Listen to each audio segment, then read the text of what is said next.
A young lady approaches Kairos and offers him a divorce.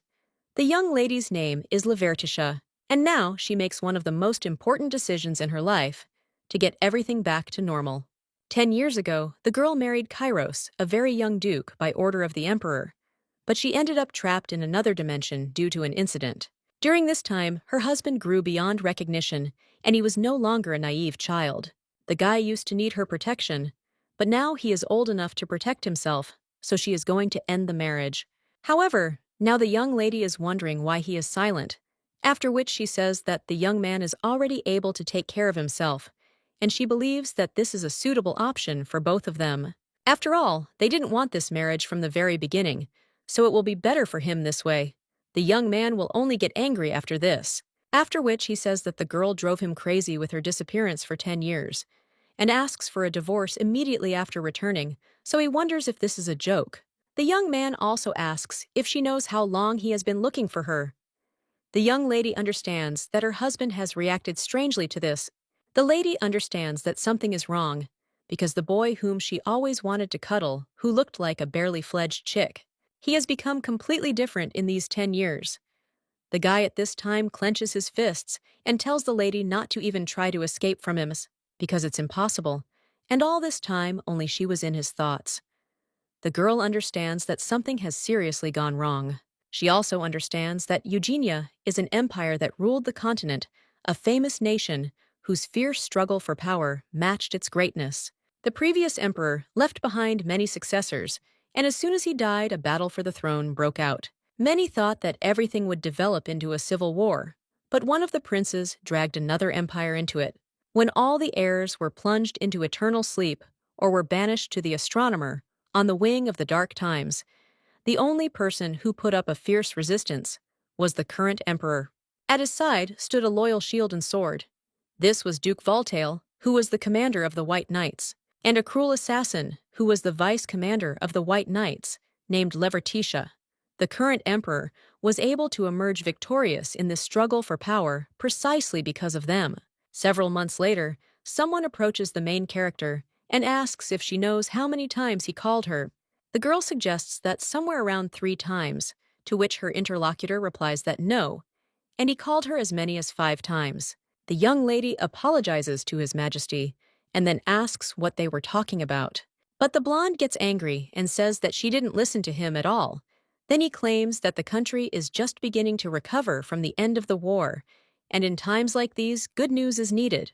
So he proposes to her to marry the Duke of Valtaille. The main character then slaps herself on the cheeks, and her interlocutor asks why the girl did it. She answers that it seems she still hasn't fully woken up, but His Majesty says that this is not a dream. The girl asks if he was serious, to which the guy replies that the Duke was known as a dragon slayer in the past. His family has always been distinguished by the wealth they have accumulated over the course of their development, and he feels that this option would be an ideal match for the young lady. After all, they have always been his sword, and with honor, therefore, if Lady Lavertisha and the Duke enter into this alliance, they will become a powerful support for the entire empire. Lavertisha claims that she understands what he is trying to say, but His Majesty remembers that the current Duke of Valtaille is only 8 years old, and the girl asks if this is definitely not a joke. Well, the blonde guy with a smile on his face claims that she is only 21, after which the girl screams that there is a 13-year difference between them. But the emperor, still smiling, wonders if this is a problem, since the emperor married a girl with a difference of 28 years. Lavertisha claims that he is laughing, but they went through a war because of this. The blonde is only interested in who else could joke like that, and then claims that judging by his face in 10 years, the guy will become very handsome, and he guarantees it. And he also thinks that Duke Voltaire, who valued her so much, would be glad if he were alive. The Duke was the head of a family that had been hunting dragons for a long time, and also the commander of the White Knights, who played a key role in the war. One day, the man offered to end this massacre, and also holding out his hand to the young lady, he said that he needed her. Until he said this, the girl could not even think about it. The blonde at this time says that who knew that this outstanding man would become a victim of dark magic, and he certainly would not want to pass on the duchy to his son at such a young age. So what a pity, the main character answers that yes, and her interlocutor claims that, as she already knows, the current duke also has enemies. So he needs a strong guardian just like me, and power and wealth. The guy is also interested in whether he is telling the truth. The girl at this time understands that she was the adopted daughter of Viscount Selzer. It was a family with loving parents and a kind younger brother. It seemed that they would always be happy. But 10 years ago, the couple's carriage crashed. Leaving Rudel and Lavertitia alone, they were immediately surrounded by evil adults who wanted to devour the orphanage. Therefore, the main character had to study hard to protect this seven. And as a result, the brother and sister, all of whose strength was spent on survival, they trusted Baron Wilfred, the younger brother of Viscount Seltzer Lavertitia, followed the Baron who treated them warmly, and did not know that these warm hands would drag her underground. A little while later, the girl in shock asked her uncle what kind of contract it was. But the man asked her if she couldn't see that it was an IOU, with her younger brother's signature, and the Selzer family was in debt. The uncle convinced little Rudel to sign a receipt, so he wanted to absorb the family, which would be mired in debt. When the man left, he said that the girl knew how to use a ball, so she could become a knight or go to the battlefield, because it would be easy to earn money, and Rudel would stay with him until the girl paid off the debt. The Levertishes had no other choice.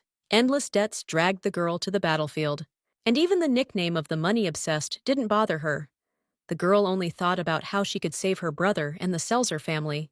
So she told the emperor that power and money might be important to her, but she wondered what the young duke would think. And also, does he know anything about this marriage?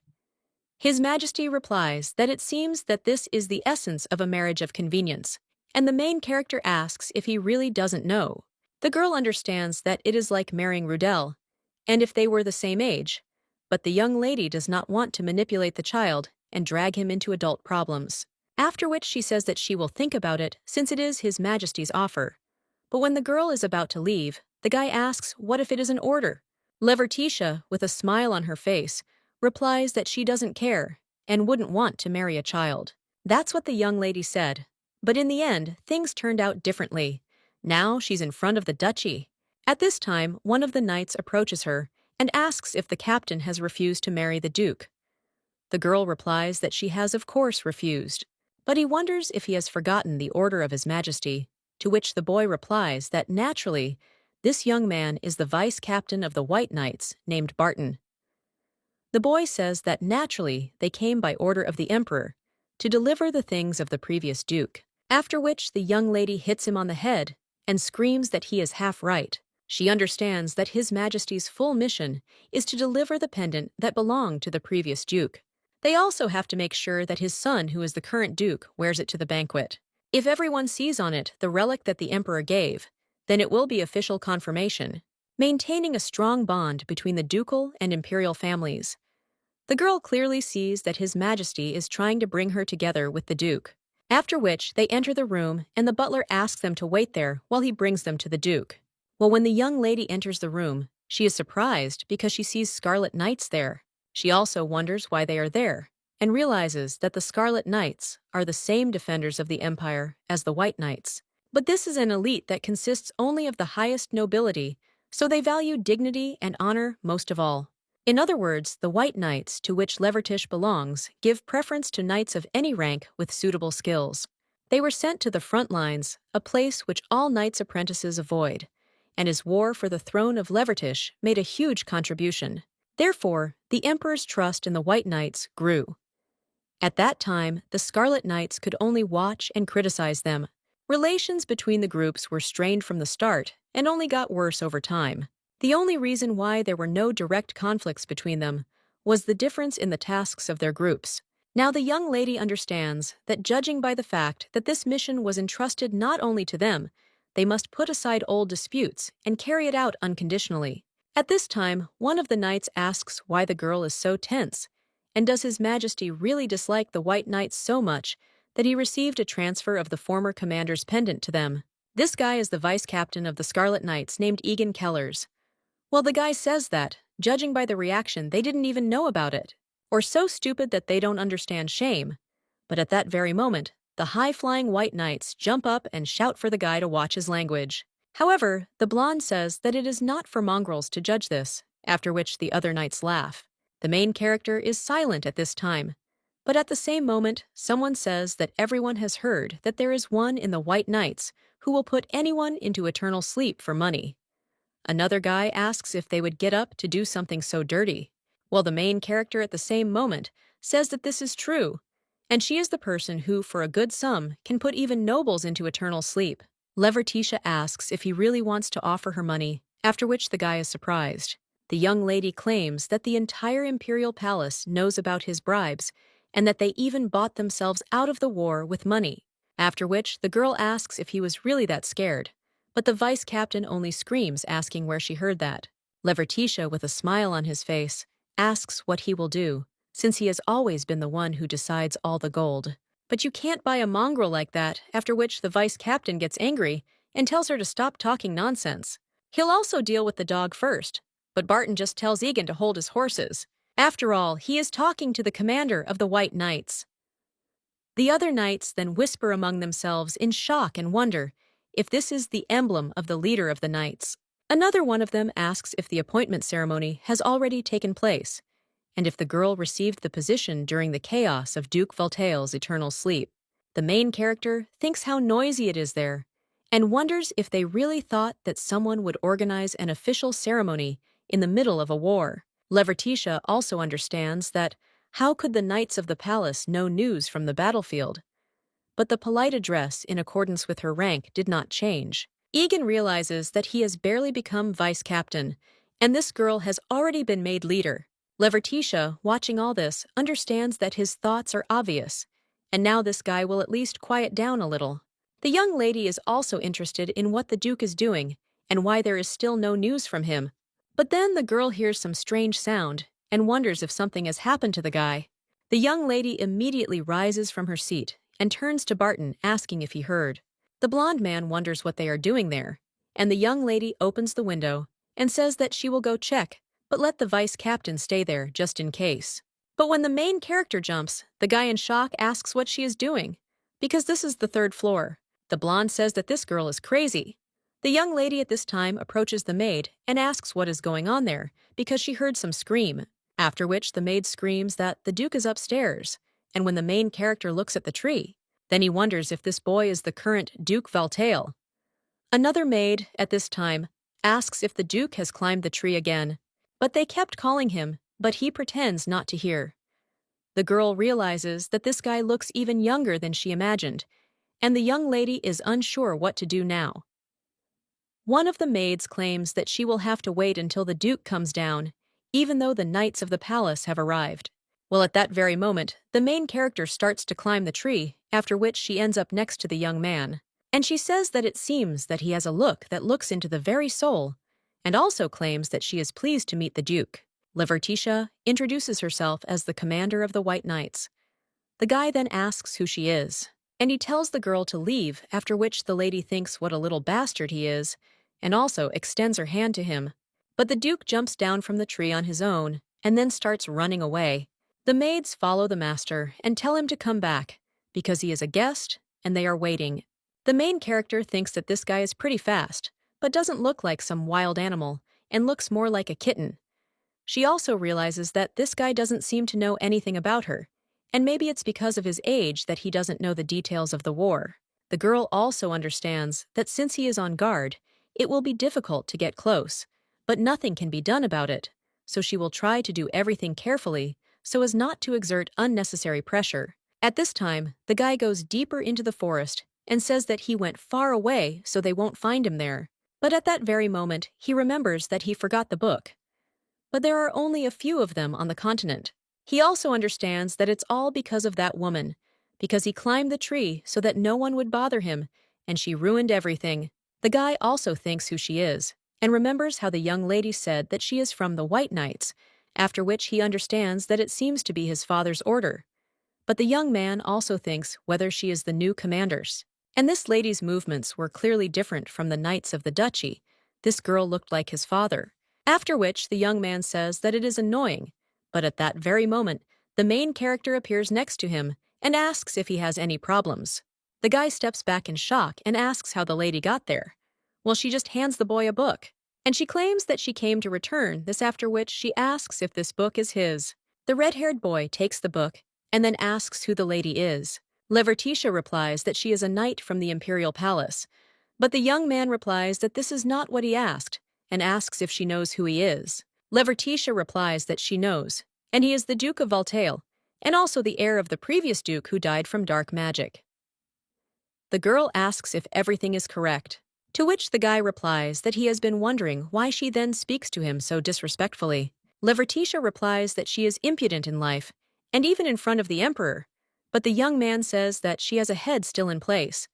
The girl replies that fortunately, and she knows her place well, after which the guy starts to leave, but the young lady follows him and says that the guy is quite agile, so the girl asks if he has been training. But the guy looks even better than some of the knights under her command. He has excellent endurance, as well as a good understanding of the situation, so she thinks that he must have received training from his father. But the guy coldly tells the girl to keep quiet and not mention it. The young lady is a little surprised by this, and then asks for forgiveness. Cairo says, "What kind of sudden politeness is this?" And Levertitia replies that she did say that she knows her place. The guy understands that this girl is funny and she has no drop of nobility, no dignity, no politeness. It's just a pretense, and he sees an adult sulking like that for the first time. The young lady asks if she's gone too far, and she just wanted to return the book and make friends. The guy says his name at this time. The young lady does not understand what he is talking about, after which the young man repeats that his name is Kairos Veltile. The girl then smiles and claims that she has already said her name, but they say it again. The Duke says that it is difficult to pronounce, after which the lady offers him to address her as he pleases. Well, and then the main character realizes that this boy really does resemble his father, and not only in appearance. After all, even his energy is similar, and she thinks that in 10 years this will not be the only similarity. At this time, the young man wonders what the lady is looking at, but she only thinks that now this guy is just a kitten. Levertitia also asks if she can find out where the guy is going to, which he replies that she has switched to informal speech again, and says that he will not tell. The girl says that he can whisper in her ear if he is shy. A little while later, they are already approaching the estate, and the girl realizes that the guy ran away, but eventually returned himself. The butler then turns to his lordship and says that at last they have waited. He also wonders where the gentleman was, since there was such a commotion there. The guy only answers that he was leaving, after which he heads off further, and the butler apologizes for the fact that they were so rude to the guests. The main character answers that nothing, after which she says that she will go too, but understands that the butler had a hard day. Then they enter the room where the other knights are sitting. One of them, seeing the boy, asks if this child is the Duke of Valtale. He had heard that the guy was young, but he hadn't thought that he was that young. The young man at this point sits down at the table and asks why they were looking for him. But the main character, looking at how the guy is sitting, understands that his feet don't even reach the floor. At this time, someone reports that they brought the guy one thing, and it is the pendant of the late Duke Valtail. The guy then looks coldly at the pendant, and the main character wants to say something. But at the same time, the vice commander of the Scarlet Knights claims that the emperor personally asked them to deliver it, because it is his father's precious jewel. They are the closest knights to his majesty, and his order perfectly shows how much he values the duke. At this time, the main character pays attention to the expression on the boy's face, and the blonde man continues to say that his majesty hopes that the new duke will wear this decoration at the upcoming banquet. But the young man, clenching his fist, says that there is no need for this, after which he tells them to hand it over to the emperor, that he won't wear it to the banquet, after which he takes the pendant altogether, and he throws it on the floor and tells the knights to return it to his majesty. Everyone looks at this in shock. The vice captain claims that this is not just a pendant, but a gift from his majesty, and he wonders if the duke is trying to insult him so openly. The guy replies that they themselves arranged the funeral without the body, and now they are asking him to be content with the decoration, and who is trying to insult whom. The blonde is surprised by this and doesn't even know what to say. The young man only says that he told them that he doesn't need this pendant and wonders if they don't understand the words. Egan. He turns to his lordship again, but the guy claims that his mouth is tired of talking, and if they have nothing more to say, then let them go. The young lady then says that they will come back another time if that is his answer, but the vice captain of the Scarlet Knights is surprised and asks what she is talking about, and are they really leaving? But this is His Majesty's assignment. The girl only suggests that he stop being rude and leave, after which she says that this is an order. The blonde is angry, but obeys the young lady, and the Duke at this time thinks whether she said that she would return, and the guy wonders what this woman's intentions are. At this time, someone in the bar asks if his friend knows the new rumor. He asks what, to which his colleague replies that they say the fall of the Valtail Duchy will happen soon. His friend wonders what kind of nonsense the guy is talking about, but he claims that the Scarlet Knights were so angry that they were talking loudly about it, and didn't he hear? Well, the new Duke is only 8 years old, the vice captain of the White Knights sighs, and says that they never stop talking about it. After which, he also turns to the young lady and asks what they will do, and also whether she has any plan. The guy also says that everything is a bit confused, but the order of His Majesty must be carried out. Levertitia replies that he knew for sure that everything would be like this, and the Emperor creates troubles for others, and then has fun. Barton says that this is very disrespectful, but the girl asks what about Togo, because the truth is the truth. The Emperor knew that the Duke would react this way, and he entrusted her with this mission to look into the problems between her and this child. But she still can't refuse the order, and will have to see the Duke's sweet face again.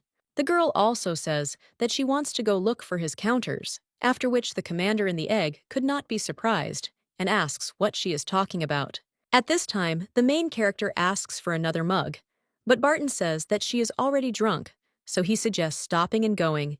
At this time, the Scarlet Knights enter the bar, and one of them says that they taught him a good lesson, because the guy looked so upset, and this little thing doesn't even know how to talk normally. One of them then sees the main character and suggests to his colleagues to just look at how pathetic she is, and also calls himself the commander of the knights. Levertitia says that she is not seriously drunk and can walk on her own, but at that very moment, someone grabs her hand, and he says that he came across something dirty. Levertitia asks who else it is, after which he claims that this is the same arrogant Enzod. He is the captain of the Scarlet Knights. The man at this time only tells her not to mention his name with her dirty mouth, because it is unpleasant for him even to hear it. The vice commander of the White Knights understands that a fight will inevitably occur if nothing is done, after which he turns to the captain. But the girl with a smile on her face says that she doesn't like it either, and that she's just talking. So he wonders why he is making such a fuss, and he is such a pompous idiot. The man just says how vulgar it is, and the White Knights are definitely finished if this is their commander. The young lady just says how funny he is, and it would be better if he worried about himself, because she heard that the Scarlet Knights criticize him even more than her, and she wonders if listening to this chatter is really his dream. Levertitia claims that she had an idea to resign after this mission and hand over the duties to her subordinates, but now she doesn't even know whether Enzod is stupid or brave. The girl also wonders how he thinks his idiots will be able to do anything against her knights. The commander of the Scarlet Knights gets angry after this and says that it looks like he has confidence and the girl is not lacking. He also offers to make a bet, and the main character asks where this offer came from.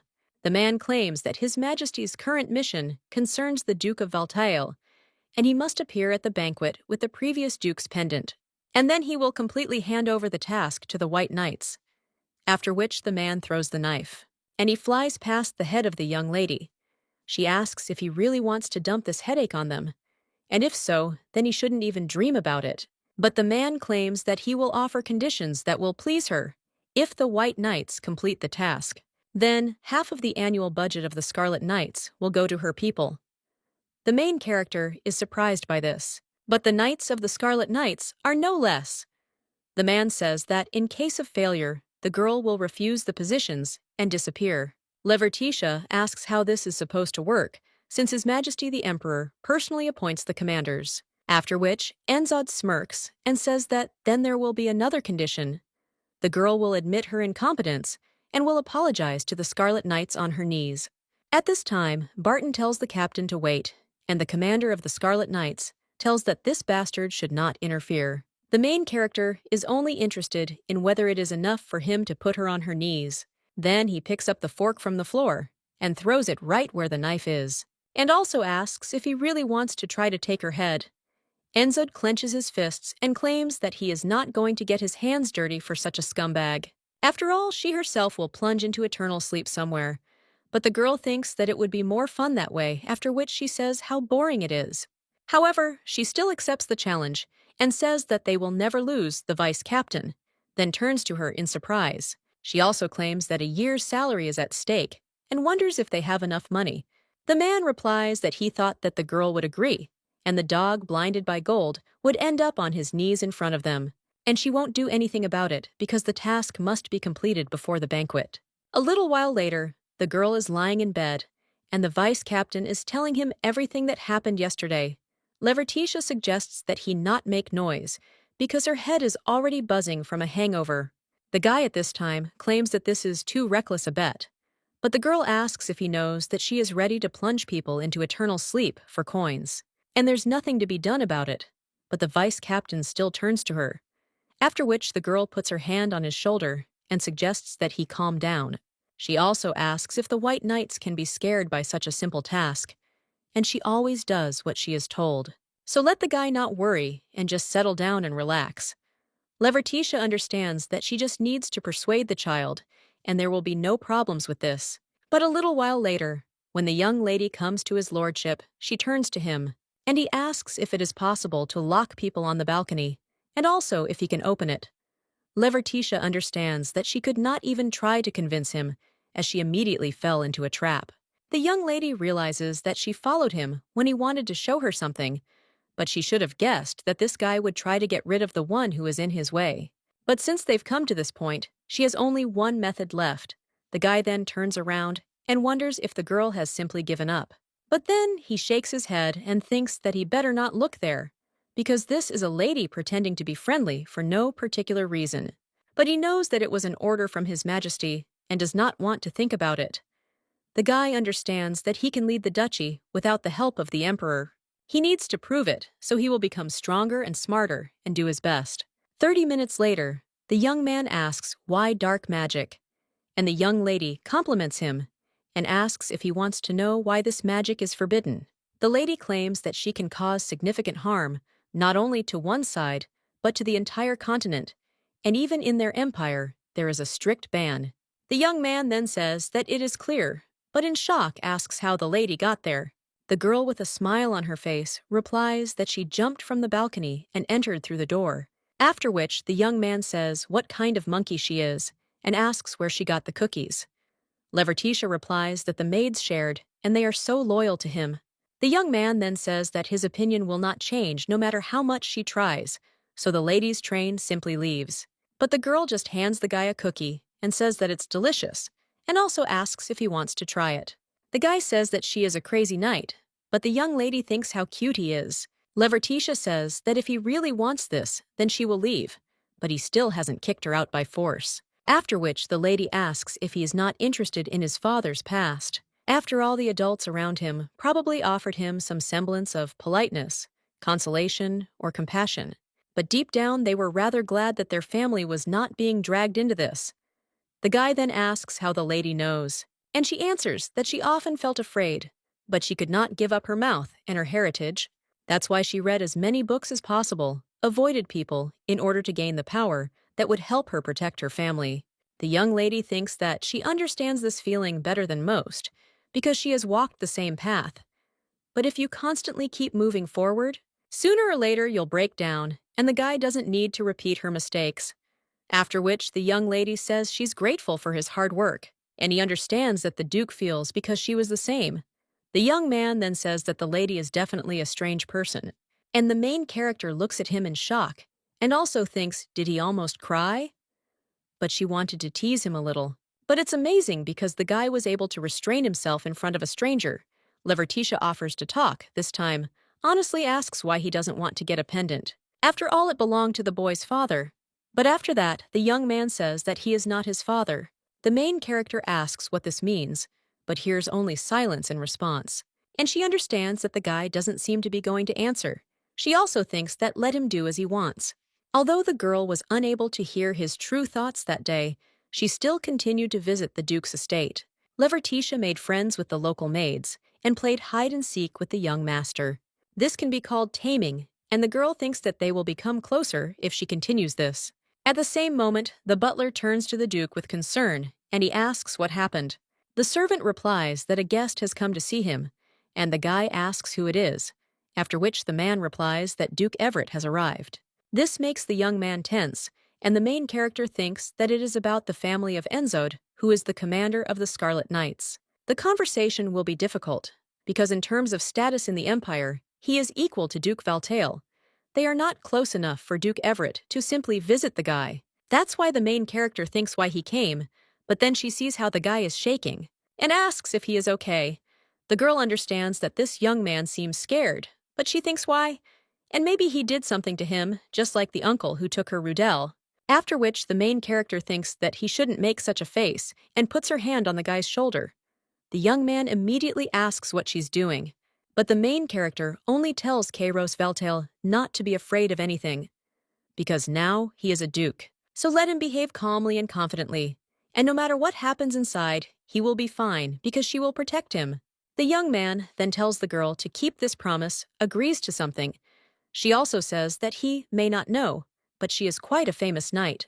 Including as an enemy of Duke Everett, he will immediately try to kick her out when he sees her, and the guy wonders what the lady will do. But the girl tells the guy not to worry, because she thinks that their games of hide-and-seek will soon pay off.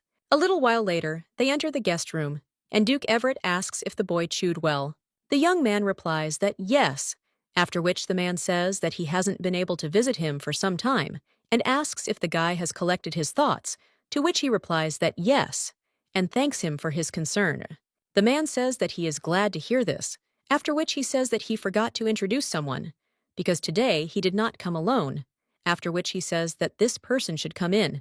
At that moment, a lady enters the room and greets the Duke, and also states that her name is Violet Everett. The man claims that this is his daughter, and this year she turns 12. She is so kind and gentle that in their family they call her an angel. The brunette also says that the beauty and the girl were not deprived either, and offers come constantly. The girl at the same moment sits down near the Duke and says that his tea has cooled down, after which he asks if she can pour a new cup since she is just studying the tea serving.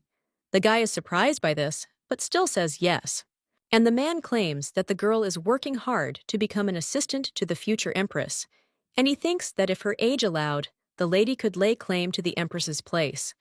After this, the brunette with a smile on her face tells her dad that she is only 12, after which she pours tea into a mug and says that people her age are much better. At this time, the Duke thinks how uncomfortable he is, and why the girl sat so close. At this time, the lady with a smile on her face tells the Duke that she has prepared tea for him, after which she tells him not to refuse, lest the tea get cold.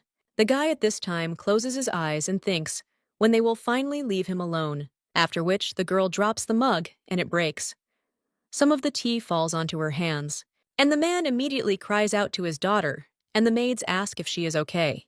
At this time, the girl looks at her red hands and asks what to do. At the same moment, the maid screams for a wet towel to be brought quickly and asks the lady to be patient for a little while. One of them asks how this could happen, and if scars remain on the neat hands of the Duke's daughter, it could cause problems and even lead to a quarrel between the families.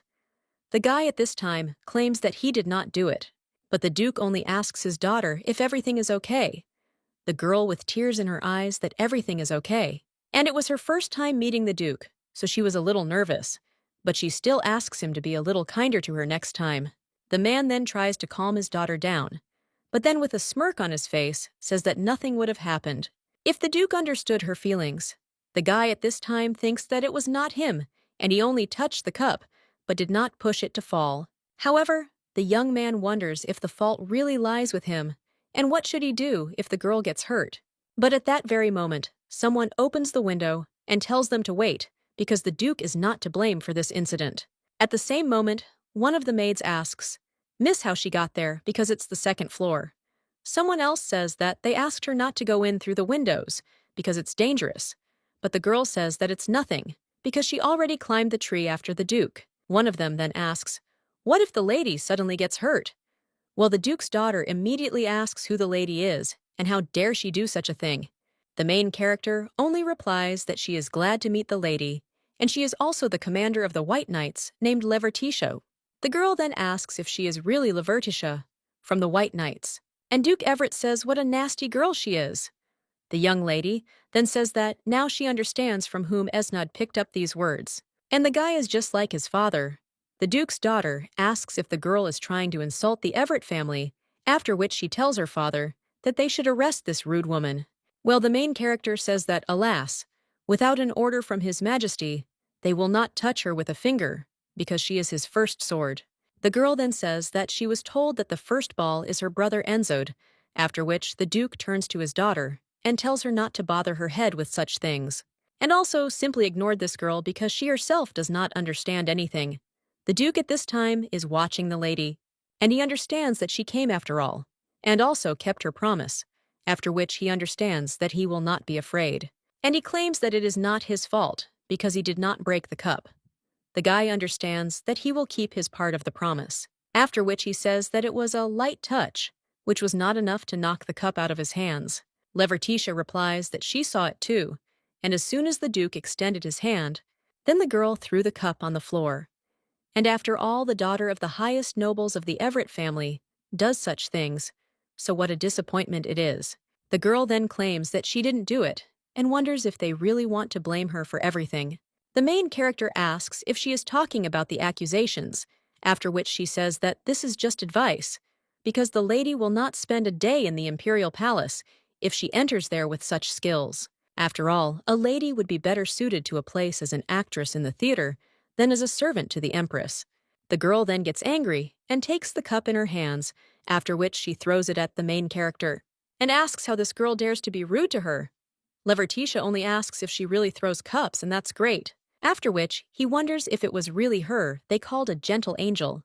Violetta then understands what she did and says that she didn't want to sus, but her father only screams for that damn dog to stop, because His Majesty often turns a blind eye to this. But there must be a limit to her impudence, so he asks how she dares to be rude to his family and allows herself to do such a thing. Kairos then stands in front of the young lady and tells the Duke to stop, because all the blame lies with his daughter, so let him leave Levertitia alone. The main character is a little surprised by this, and wonders if the guy is really protecting her. But recently, he was shaking from the mere mention of Duke Everett.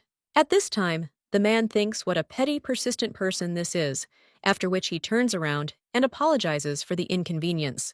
He also says that it would be better for them to leave, and also turns to Violetta and asks why she froze because they are leaving. The man also understands that this devil dares to interfere with his plans, and after all, over time, he was going to absorb the Duchy of Valtele. But unexpected changes appeared, and before that, the guy was a quiet child who was afraid to even look into the eyes. But today, he dared to contradict him, and therefore he would have to deal with him another time. A little while later, the main character's wound is treated, and she realizes that on the battlefield, it wouldn't even be called a wound. So she can't believe that she was treated so carefully.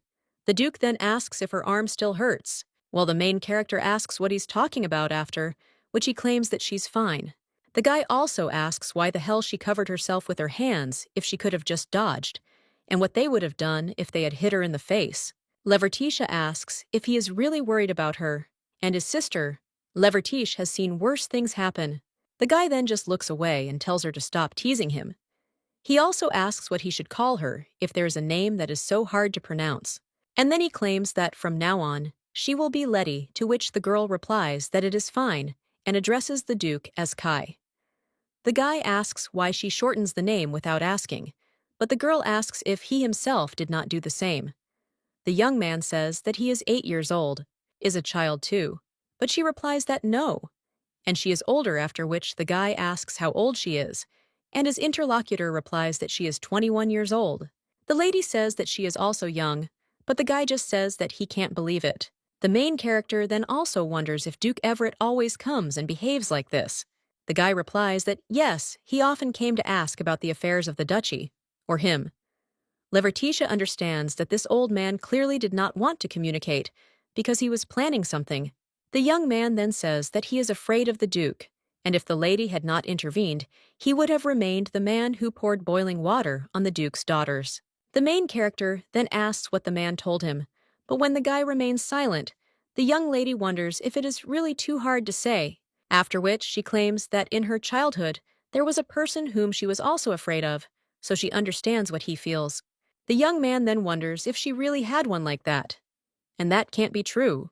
The guy asks who could have scared her and whether it was really a person, but the girl only wonders what that surprised tone is. She also claims that they could have a drink and talk, but he is too young for that. The Duke then asks if she even knows what it means to be an adult, and he doesn't want to become as childish as she is. After which, he also asks what the lady is proposing, but she claims that they think it is fair that only she comes to him and tells him everything. So the girl asks him if he wants to come visit her. The guy is surprised by this, and the young lady suggests that he come to the imperial palace if he wants to see her. The young man asks why she assumed he would agree, to which the girl replies that she doesn't know whether he will come or not, but she will still wait, after which Levertitia leaves and says that it is time for her to go. The guy just asks how she can be so selfish, and does she think he will come. But the young man still understands that even though the girl said so, she will probably come tomorrow herself, so he will not go to the imperial palace. Well, 3 days later, the young lady still doesn't come, and the guy wonders if she won't be here today either. The young man understands that he doesn't care if Letty isn't going to look for him, because that way he won't have to hide anymore. So the guy jumps out of the tree, and the maid immediately asks if this is the Duke. One of them approaches the gentleman and asks if he was really in the tree, but the butler was looking for him because they have guests. They are waiting in the Duke's room and have brought suits for the banquet at the palace. The boy realizes that he was asked to wear the pendant at this banquet, and maybe when Letty invited him to the palace, she meant a banquet, after which the guy says that it's good, and he'll watch. And when he leaves, one of the maids says that the Duke has somehow changed his mind and is behaving more restrainedly. A little while later, the guy already goes to the person who provides the clothes. At this time, the main character is in the training area of the White Knights. She asks if Barton is ready to attack, because if so, then let him attack. Well, the guy at that very moment says that he would like not to participate in the bet. The girl asks how to understand this, and he claims that it is about the Duke of Valtile's pendant. Levertitia asks if he is still upset, and the guy says that this is not a joke at all, because there is only a week left, and they can't even leave the palace because of training before the banquet. She still has the jewelry. Levertitia claims that there is still enough time, after which she catches the knight and knocks the sword out of his hands, after which she says that his swing accuracy decreases when he is lost in thought. So let Barton concentrate and not worry about the bet, because she has a plan that should work. The guy says that he will have to believe the lady, and asks what kind of plan this is, after which the girl says that everything is simple, because if she cannot leave, then she must call the other side there. The vice captain then asks what the lady is talking about and whether he will really come here. But this even sounds absurd. The main character asks if he is talking about absurdity, but claims that in the meantime, the Duke is already there. Roger then asks in shock if the Duke has already arrived. The main character then turns to the guy and says that she thought she would never see him again, to which the Duke replies that he did not say that he agreed to go to the banquet and was just taking a walk. The main character then wonders if he really thought that she invited him there only because of the pendant, but he still went to look for her first, after which the young lady strokes the boy's head and says that he is such a cute baby, but the boy only tells her not to touch his head. The main character asks if he missed her and if he is interested in hearing about her past. The guy replies that he is not at all, and the vice captain wonders if it is really the Duke, and the atmosphere has changed dramatically. The guy asks when the lady will fulfill her promise, to which she replies that it is too early. The young man wonders why she invited him there at all, or whether the main character asks the guy to wait a minute. Then, he turns to the vice captain of the Knights and asks if he was involved in training the younger recruits. The guy replies that he was, but the Duke then insists that the lady not say that he came there to train. The girl then screams that a weak body means a weak spirit, and the guy needs to prepare physically to listen to her story, after which the Duke asks what it means, and the vice captain asks why it should be him. Levertitia replies that she has never trained the younger ones and is afraid that she might break something. The vice captain says that he is already trained with the commander, after which the young lady pulls him closer, and with a smile on his face, he tells him to follow the order, An hour later, Barton is already heading towards the young lady, and he says that he will now fall into eternal sleep. The girl says that he did a great job, and the captain replies that he didn't think the Duke would be so fast, and he was never able to overtake him. Levertitia claims that the guy is a good guy, and now let him clean up the training area, which shocks him. But still he cannot disobey the commander, and dejectedly asserts that he had to run away from this knightly group. At this time, the girl approaches the Duke and claims that this is the first time she has seen a child exhaust her vice-captain. The young man claims that he can fulfill at least one of her conditions. Levertitia says that the training is over, and they move on to the next step. This movement is at a great speed, after which the main character lifts the guy in her arms and runs with him. The young man screams for the girl to let him go and put him on the ground. A little while later, they find themselves in the dining room, and the guy claims that he was curious about what she was planning, but he still wonders why there is a mountain of food. Levertitia tells him not to worry. It's her portion. Kairos asks if this is a dining hall for knights only, and if they all eat that much. The girl claims that she loves to eat, after which she wonders why the peacock doesn't try, and whether they are not hungry after all that running around. The Duke only wonders if there is poison there, which surprises the main character, and the guy says that he was told to be careful with food outside the house, because it could be poisoned. Levertitia asks who said that, to which the boy replies that it was Duke Everett who did it, and the girl thinks that now it is clear what he was trying to do, and he sowed fear and anxiety in the child's heart, so that he would not trust anyone anymore, after which the main character says that if he doesn't want to, then he doesn't have to eat. After all, she will get more, and the young lady takes a piece from his plate and then eats it. Even after this, the guy thinks how stupid he is, because he again believes Everett's words, even though she promised not to be afraid anymore. Then the young man puts a spoon with food in his mouth, and the main character asks how he likes it and if it is tasty. Kairos replies that he is not, and the girl understands that he looks calmer now than before. Levertitia also understands that she did not invite him to the palace for other reasons. I just wanted to give him a little freedom, because unlike her, he lives under constant pressure from his surroundings. He is able to live a free and wonderful life. A little while later, they are already finishing their meal, and the main character asks if the guy sees that there is no poison there. The young man answers that yes, after which Levertitia says that since he has worked hard and eaten well, it is time for a story. The guy asks if this is true, to which the girl replies that yes, she will also tell about the man she was afraid of, and how she got the nickname of an assassin obsessed with money. The young lady then thinks about where to start, and then begins her story about how, as a child, she lost her parents just like him. After this, the girl told the Duke about the incident with the carriage and Rudel, and also about the defense of Ulfreda, which she was so afraid of. A little while later, the young lady claims that her uncle has dragged them into debt, and then he forced her to return the money, and she could only follow his orders. Otherwise, they would have lost their family name, and her brother would have become a slave. The Duke can't stand it any longer and screams where such crazy people come from. He also says that it is not the young lady's fault, because adults should have helped. Letty just wanted a peaceful life with her brother. The girl at this time understands that she has not met a person who would take her side for a long time. And that's a pretty good feeling. The young lady just tells the guy not to get too worked up. But he asks how he can calm down in such a situation, and whether the girl is not angry. Levertitia replies that of course she is angry, and that is why she called him, because Duke Everett wants to do the same to him. The guy is surprised by this, and the young lady claims that she understands that it is difficult to talk about this, so he can't leave him. They have no guarantee that the Duke won't try to take control of the guy again. The young man then says that in reality, he always wanted to earn his father's recognition. Levertitia asks if he is talking about the former Duke of Vatay.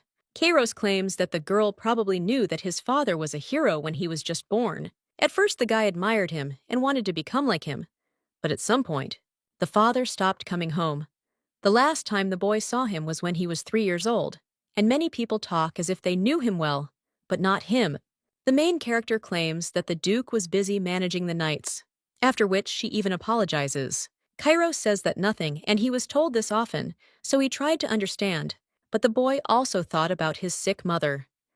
She told the boy every time that his dad had won the battle again and asked if he missed him. the woman continued to desire the man who had abandoned them. Mom believed that he would come back if he was patient, so he trusted her words. His mother missed him but did not try to interfere, and ultimately never waited for him. The boy needed a father who could take care of his mother, not a hero ready to save the world, and his mother believed in him and also waited until the very end. The main character thinks about the commander and realizes that he seemed like a hero to her, even to her, a half-crazed girl on the battlefield. The Duke was always ready to lend a helping hand, and she took that for granted. The girl also recalled how one day the knight told the commander that his wife was in critical condition and asked if he was thinking of visiting her. Well, the man replied that no, and everything was fine. The knight also said that his son was desperately looking for him, and that they would also sort out the expedition, and he could see his family. Well, the man just told the guy to stop and not raise the issue again. The commander said he couldn't abandon them one step away from victory, and she thought he had reasonable reasons for not leaving the battlefield. But it seems that he turned out to be a madman who gave his all to the war, turning away even from his family. Now, the guy claims that at that time he met Duke Everett. He said that he would support him instead of his busy father. The guy couldn't refuse because he wanted to be like this ideal adult. At this time, the main character is thinking what kind of snake this Duke is, because he offered to replace his father, and Kairos could not refuse. The girl claims that she has a rough idea of what kind of upbringing he received, and the man destroyed any trust in people, except for himself. That's why he always ran away and preferred solitude. He couldn't even eat outside. After all, Duke Everett manipulated his subconscious and wanted to isolate him from the outside world. The young man then nods and states that he thinks that was when he began to avoid others. He was probably afraid to listen to his instructions because he could be abandoned again. And although he knew that his father was completely different, but he still unconsciously thought that it was his fault that he didn't come back. After these words, silence hangs between them, and the main character hands the guy a medallion and also says that she will return it to him. The young man asks if it was really jewelry, but then he opens it, and the main character asks if it was really a medallion. The guy sees his mother and himself inside, and also says that it is his last gift, which he always kept with him. But at some point he lost it, and he can't even believe that his father took him with him. The main character understands that the commander was her benefactor, but a bad person for everyone. So now she claims that tomorrow the guy can come to the palace again and thinks that she is simply repaying his debt. Lavertitia says that she will help the boy until he overcomes his fears. The young man then asks if he really needs to go to the palace again, to which the lady says that the food there is delicious. But the young man claims that this is not true. From that day on, the Duke constantly came to the palace for training. The vice captain understands that at first, he did not know why the commander was going to train such a small child. But now it's obvious because a couple of days ago, he couldn't even hold a sword, and now he's capable of sparring with him. But at this rate, he can surpass him in 5 years. So this is an incomprehensible talent. The vice captain tells the Duke that he has done a great job and suggests that he finish. The guy breathes heavily and thinks that, finally, however, he also thinks why Lavertitia didn't come today, because usually she sat on the bench and watched the training every day. The young man then wondered if Lavertitia was busy, and the vice captain claims that the banquet will begin tomorrow, and the commander has gone to meet with His Majesty. The guy realizes that there is almost no time left, and the scarf he ordered has already been delivered. While training, he didn't even notice how time flew by. But the young man also thinks about how to give this scarf, and whether to call it a gift that will remind him, but then the girl would laugh at him for the rest of her life. The vice captain at this time asks if the Duke really wanted to say something to the commander, but at that very moment, they hear someone scream. It turns out to be a man from the Scarlet Knights. He asks how the guy dares to criticize the Scarlet Knights, but his interlocutor replies that it is unfair and asks why only the White Knights must stand guard during the banquet all night. The Duke understands that there is some kind of quarrel between the Imperial Knights, and the vice captain suggests that he stand there and sing while he goes and checks. At that moment, Aegon comes there and asks who should stand on the street instead of the pathetic commoners. But one of the White Knights asks what he's talking about. This is not only their group's responsibility, and he doesn't understand what they're trying to do if they've already trained together And do they really want to say that the Scarlet Knights will take all the glory for protecting His Majesty for themselves? At that moment, Barton comes up to them and asks what is going on. Another vice captain says that the commander of the beggars has arrived, but the boys answer that any task for a knight must be honorable. The Duke at this time thinks that it is getting noisy and whether he should really intervene. He doesn't quite understand, but it seems to him that there is some kind of dispute between the White and Scarlet Knights. Barton suggests that his interlocutor stop talking nonsense and get out of there before she comes back. The Duke thinks he'd better go, but first he needs to call Barton for a few words. At this point, the blonde asks if they really have so much free time to complain. And is he also sure that the child will appear on the jar with the pendant, and no one has forgotten about it? Because if Duke Valtail doesn't wear the jewelry, their commander will crawl on his knees before them. At this time, the guy is thinking about what they are talking about, and whether Levertitia will really be on her knees. At this time, the blonde asks if things are really that bad with her. But this girl constantly complains that she doesn't have enough money, and soon she will be picking the pockets of her subordinates, because she is a beggar among the beggars. The knight then gets angry and screams at him to shut up, and also learns to keep his mouth shut, after which he even hits the blonde in the face. Then a fight breaks out there and the Duke watches from around the corner. A little while later, someone else comes there, and asks what the hell is going on there. The knights understand that it is Commander Enzode. The blonde immediately tells the commander that it was the White Knights who started it all, but the man only tells him to shut up, after which he claims that he doesn't care how crazy their captain is. But how can you attack other knights? Or they are just as crazy. Enzode also says that mad dogs pull out teeth, but the vice commander of the White Knights says that they started it, after which the man asks how he dares to argue with the commander and wants to hit him. But the main character defends her knight and asks what business he has with her guys. The brunette asks if she has really gone so crazy that she can no longer distinguish good from evil, to which the girl replies that it is obvious that it was his people who were looking for a fight. She also suggests that they apologize and leave while she is kind and not make the problem worse. Enzode asks which of them should apologize, and he even feels sorry for the knights who have such a crazy commander. The girl says that it seems he has not yet understood the situation, after which they begin to fight. The vice commander watching this understands that they have such strength even with a wooden sword, and his commander is on another level. The main character says at an important time that Enzode has grown up, but she can't be defeated like that. Enzode says that the lady has only brute force, and the Duke watching this says that he can't believe it, and he wonders if they really are going to do something like that in the Imperial Palace. The vice captain realizes that it is the Duke and thinks that he is standing there and not worrying about anything. At this time, the guy asks if they shouldn't be stopped, but the knight asks, who can do this, because even the combined strength of all the knights present would not be enough. So they will just wait, because soon the right person will appear. The young man wonders who he is, but at that very moment someone runs up to them and screams what they are doing there. And they started a battle in the middle of the palace, after which the lady tells them to stop right now. It turns out to be the Emperor's assistant, Eveline Simon. The woman screams for them to stop right now and asks if they even understand where they started the fight. The main character then tries to justify herself, but the woman asks if they are not ashamed to call themselves Knights of the Emperor after this. The Duke says that Levertitia looks like she won't listen even to His Majesty, but why is she arguing with this woman then? The vice captain states that Eveline is in charge of the knight's budget, after which she states that she is forced to warn that any more chaos will result in a pay cut. So if they don't want this, then let them disperse immediately. The knights immediately run away from there, and Eveline also turns to Sir Enzode and says that it is time for him to go too. When the man leaves, he turns to Levertitia, and he says that next time she won't get off so easily. The young lady sticks her tongue out at him, and he claims that he only knows how to talk because he still hasn't won her over. But at that very moment, the lady responsible for the budget turns to her and says that this also concerns Miss Levertish. The girl after this is about to leave and claims that Eveline, such an amazing thing, has put all the knights of the castle in order for a moment, but she has business now, so she will go.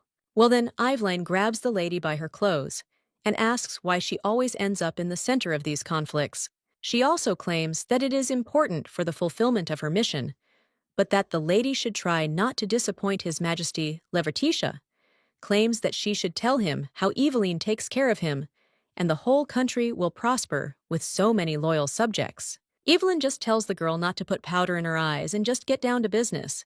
And when she leaves, the main character wishes her luck. At the same moment, someone else turns to her and says that their similar conversation is over. The young lady understands that it is the Duke and wonders if he is hurt because they, the knights, have forgotten their duty a little. The guy asks where this politeness came from, to which the lady replies that he witnessed not the best spectacle and apologizes to him. Well, the young man asks what she is apologizing for, to which the lady replies that they almost dragged him into battle. The guy then asks her if she wants to apologize for anything else, and asks how about a bet about him. A little while later, the day of the banquet in the palace arrived. The aristocrats are talking among themselves, and the main character is standing near the entrance.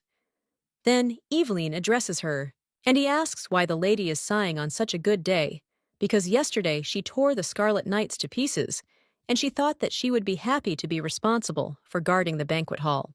Levertitia replies that it was nice, but Kairos, Duke of Valtail, found out about their argument. The guy then asked if the girl was so kind to him only because of that. And in the end, even she used him. The young lady tried to object, but the guy only told her to forget. And he also didn't want to hear anything. After all, he himself made a stupid mistake when he believed her. Now the young lady sighs heavily, and the vice commander wonders who forced her to participate in this dispute. The girl says that it is true. It understands that the guy has enough scars as it is. So how can you trust a person who promised to help and bet on you? The girl asks if the guy suddenly doesn't want to see her anymore. But the vice commander asks if this is a problem, since with such success, the lady will have to kneel. The girl then says that it is, and she has already forgotten about it. But then he tells the knight to wait, because if she beats that guy and deprives him of his memory, then this can be avoided. However, at that very moment, Lady Eveline approaches her and says that then the commander will be left without a salary.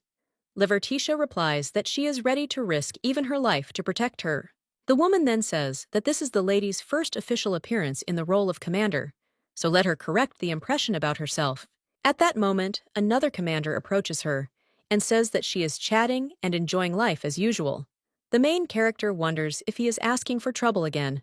The brunette claims that no matter how you look at her, failure awaits, so let her prepare to fall on her knees. Levertitia only says that she uses her fists if the ball is not allowed, but the brunette wonders if she has gone completely crazy and lacks discipline. But at that very moment, someone announces that His Majesty the Emperor has arrived, after which the guy enters the room and apologizes for keeping them waiting. He also claims that there are many acquaintances there whom he has not met for a long time.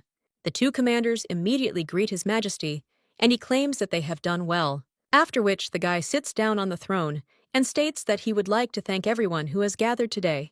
He also says that this is not just a banquet, but a celebration in honor of the knights who led them to victory. So he asks to be allowed to present his faithful pair of wings. This is Sir Enzod Everett, who is the commander of the Scarlet Knights. The aristocrats immediately begin to whisper, "Is it really that same person next to His Majesty?" But he impresses not only with his abilities, but also with his appearance. His Majesty, at this time, introduces the main character, but there are negative rumors about her, and one of the noblewomen asks if this is the same crazy girl from the battlefield, and also why His Majesty entrusted the position of the first sword to such a person. The main character thinks that let them talk and see if the Duke has arrived yet. At this time, the blonde says that Duke Valtail has not shown up, and he is even interested in how their bet will end. The main character says that rumors spread so quickly, the Emperor asks if she really dared to be distracted from her duty and engage in betting, because that is quite impudence. Levertitia replies that she thinks His Majesty is also a little happy about it. He, with a smile on his face, replies that it sounds fun, because the life of an emperor can be stifling and one needs to have fun sometimes. Levertitia asks if he really wants to see her on her knees so much, and His Majesty asks if she is afraid of losing. The girl replies that it doesn't matter, because a bet is a bet. At this time, the guy says with a smile on his face that the 8-year-old brought the strongest knight of the empire to his knees, and he is interested in how everything will turn out. The girl understands that the banquet began some time ago, and it seems that the Duke will not come, But a few hours later, someone reports that Duke Voltaire has arrived. The main character thinks that this can't be, after which the guy enters the room, and His Majesty greets him. The commander of the Scarlet Knights, seeing that he is not wearing a medallion, grins, and he claims that a similar victory in this dispute has come to him. The aristocrats at this time ask whether this is really the same heir of the Duke. One of them says that she doesn't care how young he is, but how could he be so late? His Majesty at this time greets the Duke and says that it seems that this is his first public appearance since receiving the title. Some people say that His Majesty is so merciful and has turned a blind eye to everything. One of the nobles asks if it is because of his age and asks how old the Duke is. The blonde at this time says that the previous Duke was a good man, and he relied on him a lot. But after using dark magic, there was no trace left of it, after which silence hung there. The young lady realizes that she knew the Emperor was always cruel to people who appeared in public for the first time. But isn't this too much? One of the nobles asks if it's true that the Duke has disappeared, and there were rumors that the dark magic was a hoax because the Duke didn't want to meet the Duchess. One lady says she heard that the Duchess went into eternal sleep because of this, and what a pity it is. The main character thinks that these people also call themselves adults, after which she takes out her sword, and he thinks that it is impossible to listen to this nonsense and keep quiet. Then the young lady hits her ball on the floor, causing it to crack. The Duke is surprised by this, and one of the aristocrats says that this madwoman broke the ceremonial sword. The girl then apologizes to His Majesty and claims that she heard some kind of nasty noise in the sacred banquet hall. The man replies that he didn't know that she was capable of such a thing. The main character looking at the Duke understands that he looks surprised, and does he really think that this is also a pretense? But even if he hates her, she will always be on his side, after which the lady winks at him as if telling him to act as usual. The guy then bows and says that he still can't replace his father, but he will try. After which he takes a pendant out of his pocket and says that he will keep this expensive gift from His Majesty to himself. Did bring the medallion after all. His Majesty also smiles and says that the boy looks like his father. He also claims that it was fun, and he will wait impatiently for the Duke's achievements. A little while later, the commander of the Scarlet Knights turns to the main character and says that she is lucky. He also doesn't know how she tricked the Duke, but the young lady interrupts him and tells him to focus on his subordinates instead of talking. After all, it's scary to trust them even with the outer perimeter, and with such a stupid commander, who lost a year's salary even more so. The brunette then leaves, and the main character waves after him and tells him to go to the Scarlet Knights, because they are probably shaking outside. At this point, someone turns to the young lady and asks if she has won the girl, then turns around and sees the Duke. He asks if Levertitia has anything to tell him, and the girl apologizes for agreeing to such a bet. After which she says that she did not want to hurt him, and she is ashamed, but she still asks if the Duke could forgive her. The guy remains silent after this, but then still claims that he is asking her only this time. After all, she came to him and supported him, so he doesn't think that he will hate her because of one mistake. The main character looks at the guy with puppy dog eyes, and he claims that he helped her win the argument. So let the lady give him his share. Well, the main character claims that she has no money, after which the young man says that she will receive the salary of the Scarlet Knights. Levertitia replies that she will have to spend the money on repairing the ceremonial ball, as it is very expensive. The Duke then says that there is nothing to be done, and then they will come up with another solution. Levertitia asks what it is, and the guy claims that she will accompany him for 1 hour. But before he can finish speaking, ladies run up to the guy and greets him and also offers to get acquainted and chat. Levertitia understands that he asks for protection from the children, but thinks what to do and whether to help her. At the same moment, Violetta also approaches the Duke and introduces herself, after which she asks if he has forgotten her. The guy asks if he could, after which the girl says that she is so happy. The young lady apologizes for last time and claims that she would like to invite him to her place, but the Duke replies that he does not think he has time. Violetta then asks if she should visit him, but the Duke asks in response if she is afraid of burning her hand again. The lady claims that she will forgive her boldness, but she will come to do it right. At this time, the Duke tells the lady that he did not allow her to call him by his name, which surprises the girl, and the main character understands that now he can handle this, and she is even interested in whether there will be a quarrel. At this point, someone else says that he didn't know they got along so well and asks if they look good together. The main character wonders if he is saying that they look great, and this is not the case at all. After which, she also says that they met the Duke again. The man then asks if Levertitia is doing well, and unfortunately it looks like that. The girl replies that yes, she is doing well, thanks to someone. But the man only tells her not to get close to Duke Valtine, and then adds that this is a warning. The main character says that he is not a parent to interfere in the life of a child, or more precisely, a duke. But the man then says that who knows soon, he might become one, and the young lady wonders what that means. The man replies that in the near future, he will ask His Majesty for permission for the Duke and Violetta to marry. The main character is shocked and wonders if he is really talking about a wedding, and his plans are so obvious, but he still couldn't establish control over Kairos, so now he's going to absorb the entire Valtail family through marriage. The young lady then asks if he really thinks that His Majesty will listen to this request. The man replies that he is sure he will listen because he will ask her to do so, and the girl knows what kind of character His Majesty has.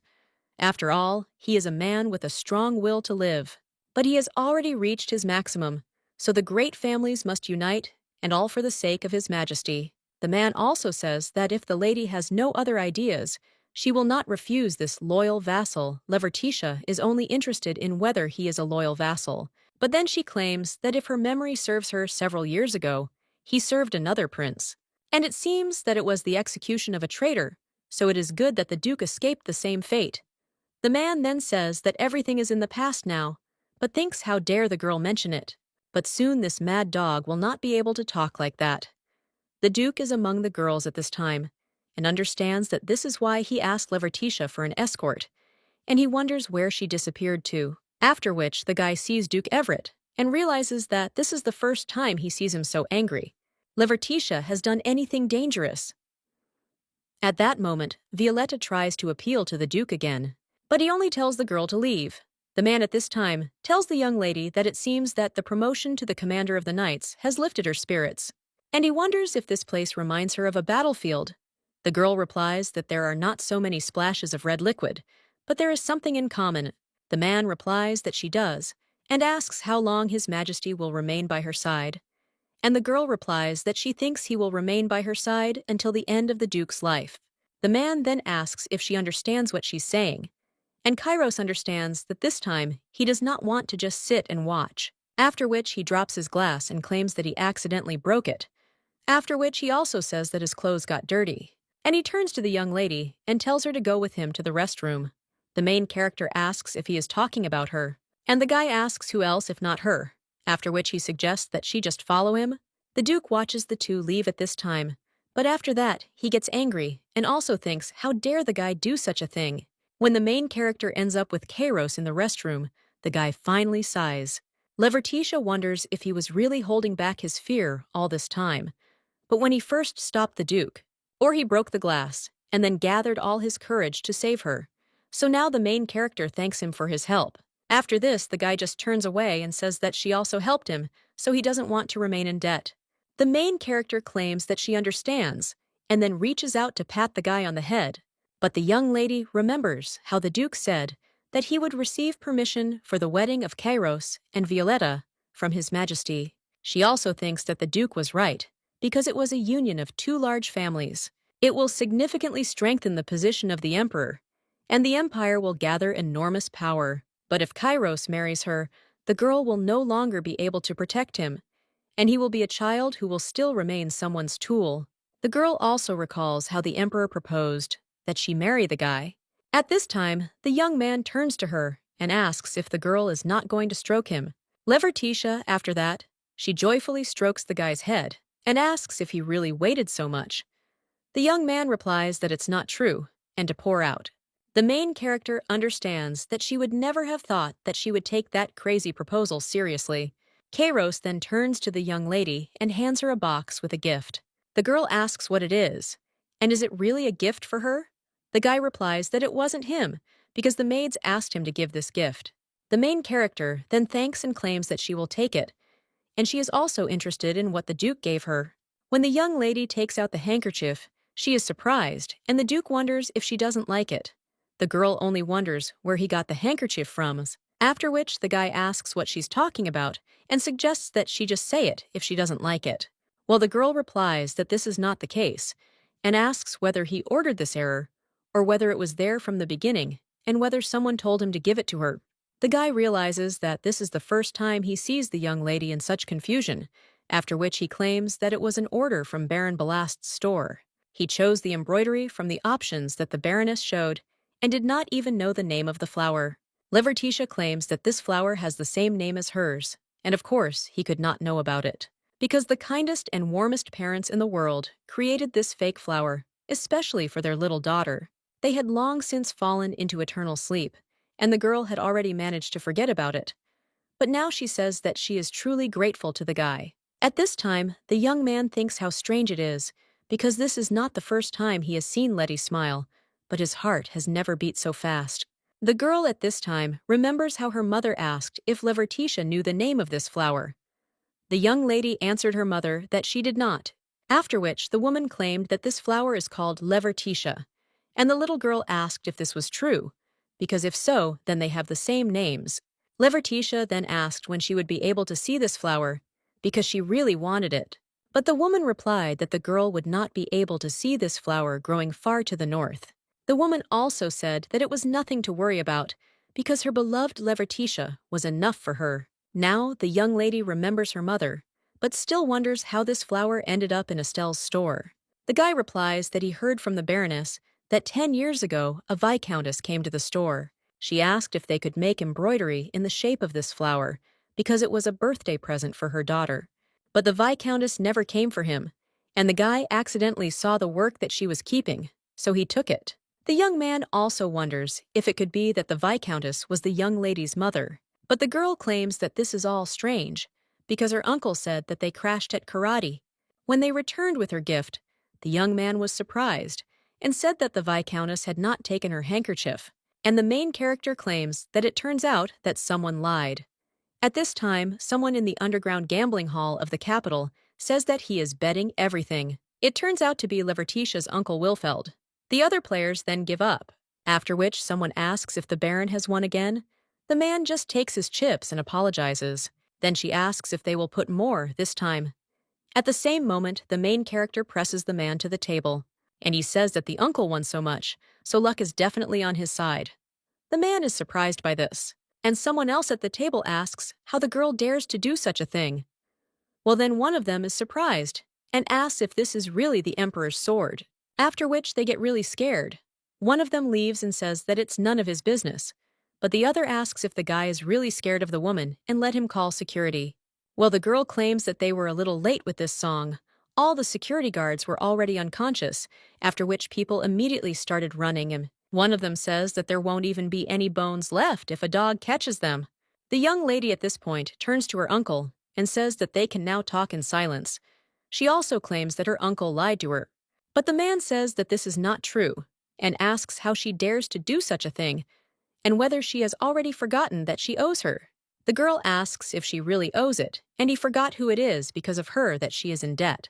The young lady places a handkerchief on the table and asks him if this object is familiar to him.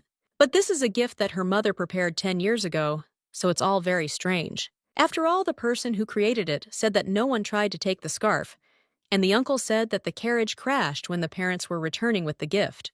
The Baron then asks if she really made such a fuss just because of this, and the gift was probably not for her, but for Rudel. But the girl hugs her uncle tighter and says that no, she remembers everything clearly. They were late because they had traveled far, and he said that there had been a big accident because they were in a hurry and driving at night, and they also returned with her gift. The girl was little, so she decided that she was to blame for everything. To her that her parents had fallen into eternal sleep because of her birthday, and at that moment she only had the fear that she and her brother were left alone in this world. Levertitia couldn't calm down, so she tried to conduct an investigation, but the imperial investigator was put into eternal sleep by an unknown person, and all the evidence was damaged, and no trace remained, as if everything was planned, after which the young lady heads to the exit and says that there are inconsistencies in her parents' dives. So soon she will know the truth. The man only says, "What an ungrateful girl." He wonders if she knows who she attacked, because he will make her regret it. Meanwhile, in the Everett Duchy, a family sits at the table. The commander of the Scarlet Knights asks the father what happened to the Valte boy. But the man only asks what the guy is talking about, to which he replies that he is very careful and does not like the imperial family. And didn't father say that he would not follow the emperor's orders? But the result is different, because he swore to follow the emperor's will and bear the duty of the previous head of Valtale. Like a loyal mutt, the boy's sister is nervous at this time, and their father says that the plan was unsuccessful. After which the guy turns to his father and claims that this happens with every plan. After all, he speaks as if he is creating an impressive masterpiece, but in fact it is an empty canvas. But the man only suggests to his son to stop talking nonsense, because the biggest drawback of this plan was himself. And he also hoped that the guy would be able to control the mad dog, but in the end he couldn't even handle that. And the man says how useless he is. After all, it was not enough to lose the argument, and the Scarlet Knights were beaten by the Whites, and also lost the ability to guard the palace from the inside. The guy wants to justify himself, but the man claims that he heard that they even crossed swords, and his son could try and deal with this dog during a duel. The guy then asks if his father really wants to say that he should put this girl into eternal sleep. He replies that something similar to that because he gave his son strength, power, and wealth. So why is he surpassed by a girl who has nothing? The guy then gets up from the table and says that he had lunch, after which he suggests that his father just wait, because one day he will definitely destroy him. Well, the man says what a weakling he is. Then he also turns to Violetta and asks how her lessons are going. The girl replies that everything is fine because Madame Lonais praises her a lot. The man claims that in this sense, it is better not to trust her, and the girl is destined to be a duchess, so let her act more carefully and never become such a mistake. Violetta replies that she will do everything possible to become the perfect daughter, after which the man smiles and says that this is great, and also informs that after lunch they will go to the palace, and they will discuss the wedding with His Majesty, so let the girl behave with dignity, to which the young lady agrees. A little while later, they are already heading through the imperial palace, after which the lady notices Duke Valtale there and wonders what he is doing in the palace. At this time, the man tells Violetta that they need to go faster, to which the girl agrees. A little while later, they enter His Majesty's office and greet him. The blonde tells the Duke that they haven't seen each other for a long time and asks what brought him here. The man replies that he has a small request for His Majesty, after which the guy invites him to speak. The man claims that Duke Valtale recently inherited the duchy, but he is too young, so he is worried. After which, he also asks if His Majesty can help with the wedding between him and his daughter. The Duke may not understand the reason, so he asks His Majesty to help them arrange everything. But the blonde says that the Duke is a little late because this permission has already taken Miss Levertiche. A little while ago, the Duke approached His Majesty and claimed that Levertiche had told him everything, and also His Majesty wants them to get married too, which the guy replies state correctly, and also says that he hopes that the Duke and the First Sword will become his support. The youth then tells His Majesty that he is very young, but remains the head of the duchy, so his opinion in such a matter should not be taken into account. The Emperor says he is sorry, but asks if the boy did not come to agree. The young man only asks what will happen if he refuses, after which the Emperor replies that it is obvious. After all, if he doesn't choose Levertiche, who will become Lady Violetta's husband? Everett. The guy is shocked by this, and the Emperor asks if this is unexpected, because he and the Duke are quite close, and you shouldn't underestimate his ambitions. Otherwise, you'll be eaten in an instant. He is the kind of person who will do anything to achieve his goal. The guy then tries to object, but the main character says that the Emperor is right. After all, she heard personally from the Duke that he was going to marry Violetta to him. The young man is surprised after this, and the main character says that if he offers his daughter's hand, they will have no reason to refuse. The Everetts will begin to insist that the boy is too young to rule the duchy, and he will press on the fact that the Valtale family remains one of the main pillars of the empire. The girl also says that she understands how awkward it is and asks for forgiveness, that it is a burden, but the only way to protect him is to become one family. After which the main character asks if Kairos will marry her. The young man only becomes embarrassed, and he says that he is too small, but they must protect the Valtale clan. The emperor at this time says what a good couple they are, but the young lady suggests that he not say such strange things. The blond man claims that he will prepare the wedding seal, but asks to be allowed to cut the cake.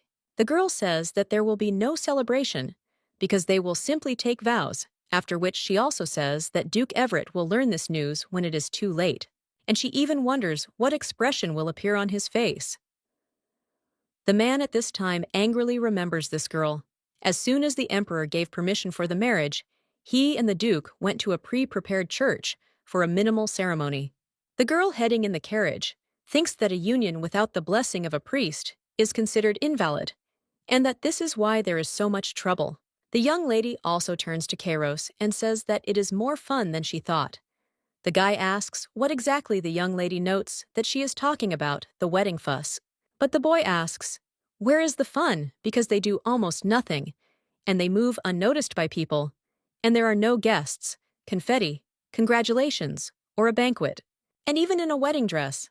That's why the guy asks if the girl is sure that she agrees with this. Levertitia replies that there is no rule that requires her to wear a dress, and that she has a white uniform, so it will do. The guy claims that he considered the engagement and wedding to be a grand event. Well, the girl says that it is enough that they will become a family, even if it is temporary, but they will be together, so she will protect him. The young man then looks away and says that she promised. Levertitia replies that, of course, and wants to know if he wants to swear on his little fingers. The guy holds out his little finger, and they swear. He also says that only Levertitia could offer him such a thing, but the girl replies that he likes it. But at that very moment, he turns around and says that it seems the promise will have to be fulfilled sooner than they thought. At that moment, the carriage begins to fall, and the young man asks what is happening, but the main character tells him not to worry because everything is fine, and she guessed that they would try to interrupt the wedding at that moment. Then the lady gets out of the carriage and says that there are about 20 people there, and it will be problematic because the bride and groom cannot be late for the ceremony. A little while later, the main character has already dealt with the last one and says that she hoped to have fun, but everything turned out to be boring.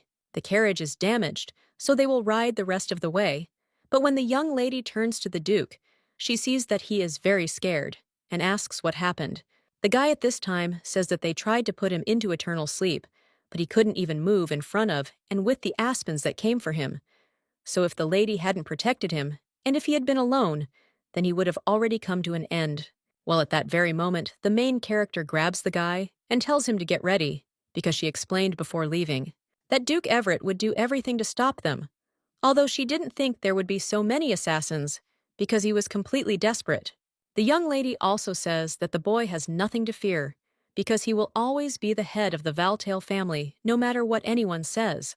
And his wife is the strongest knight in the world, so let the guy just show what will happen to those who dare to disgrace him, and he will also make it so that they never want to challenge him, to which the young man agrees. As they move on, the guy claims that he will forgive Letty if she wants to take something. The girl then asks what he is talking about, since the spouses already share the same fate. A short time later, they enter the church, and the young lady claims that the groom is Kairos Valtail, and the bride is Levertish Seltzer has arrived.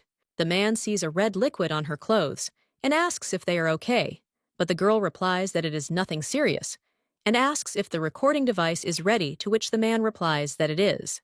And the lady suggests to start this boring ceremony. The man asks if she says that this ceremony is boring, and it is a grace, so they should observe the order of the oath before God. The girl says that it is clear and it is necessary to do it quickly. See, after all, problematic guests are approaching them, and if they drag it out, then there will be no one to marry, which is why the man gets scared, and then says that the groom Valtail and the bride Seltzer swear before God that they will become a sacred couple. Let them always think of each other. The duke at this time turns to the young lady, and the girl asks if he is afraid, and also whether to take his hand.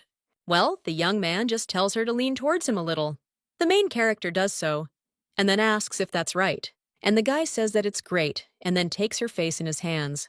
Levertitia wonders what he's trying to do, and when the priest says that this oath is so that they may value and love each other, the duke and Bobby kiss the young lady on the forehead. He says that he can be patient for her a little bit, and the main character smiles, and thinks how sweet it is, after which the priest announces that the couple has taken their marriage vows. But at that very moment, another duke bursts into the church and screams for Levertitia to stop immediately. The girl says that she did not expect the personal presence of Duke Everett, but he was late again because their marriage was already secured by an oath. But the man asks if this is a problem, because it can easily be cancelled if the lady is not there. The girl then asks first to allow it to be said that His Majesty the Emperor was a witness to the ceremony, and he wonders if they want to get charged with putting the Duke and Duchess to sleep forever. The Duke then says that this is a damn recording, but then he asks if she seriously brought a child there who is 13 years younger, and she really is disgusting. He also turns to the boy and asks what about him. He warned him and told him to stay put, so how dare he do something like that? And it is not surprising that his father abandoned him and his mother. The main character is about to answer something, but the young man at the same moment claims that he abandoned him or not. But the words of such a person are worth nothing. The man then wonders what such a person means, and how dares he lower him to his level. But the boy asks, what does it mean to lower? Because they are both dukes, or for him, he has no manners left. The guy also claims that he is not his child, nor a candidate for his daughter's husband, nor a dog. Therefore, he will not brainwash him anymore, after which the man is surprised and wants to say something else. But the young lady says that this is good, and if there are no wedding presents, then let him get out of the way, and does not stand in the way of the newlyweds. A little while later, someone on the street gives out fresh and urgent news that Duke Kairos Valtail is married and that his bride is 13 years older than him. He also reports that Kairos Valtail has made a 100-year dinner with Levertitia Seltzer. One of the people asks if this is a joke and if he has entered into an alliance with that very Levertitia. And this can't be. So does he really not know the rumors? Another man claims that he thought that the guy would marry a noblewoman from the Everett family. So how could this couple have come about? At this time, the main character wakes up in the Duke's estate and says that she slept so well.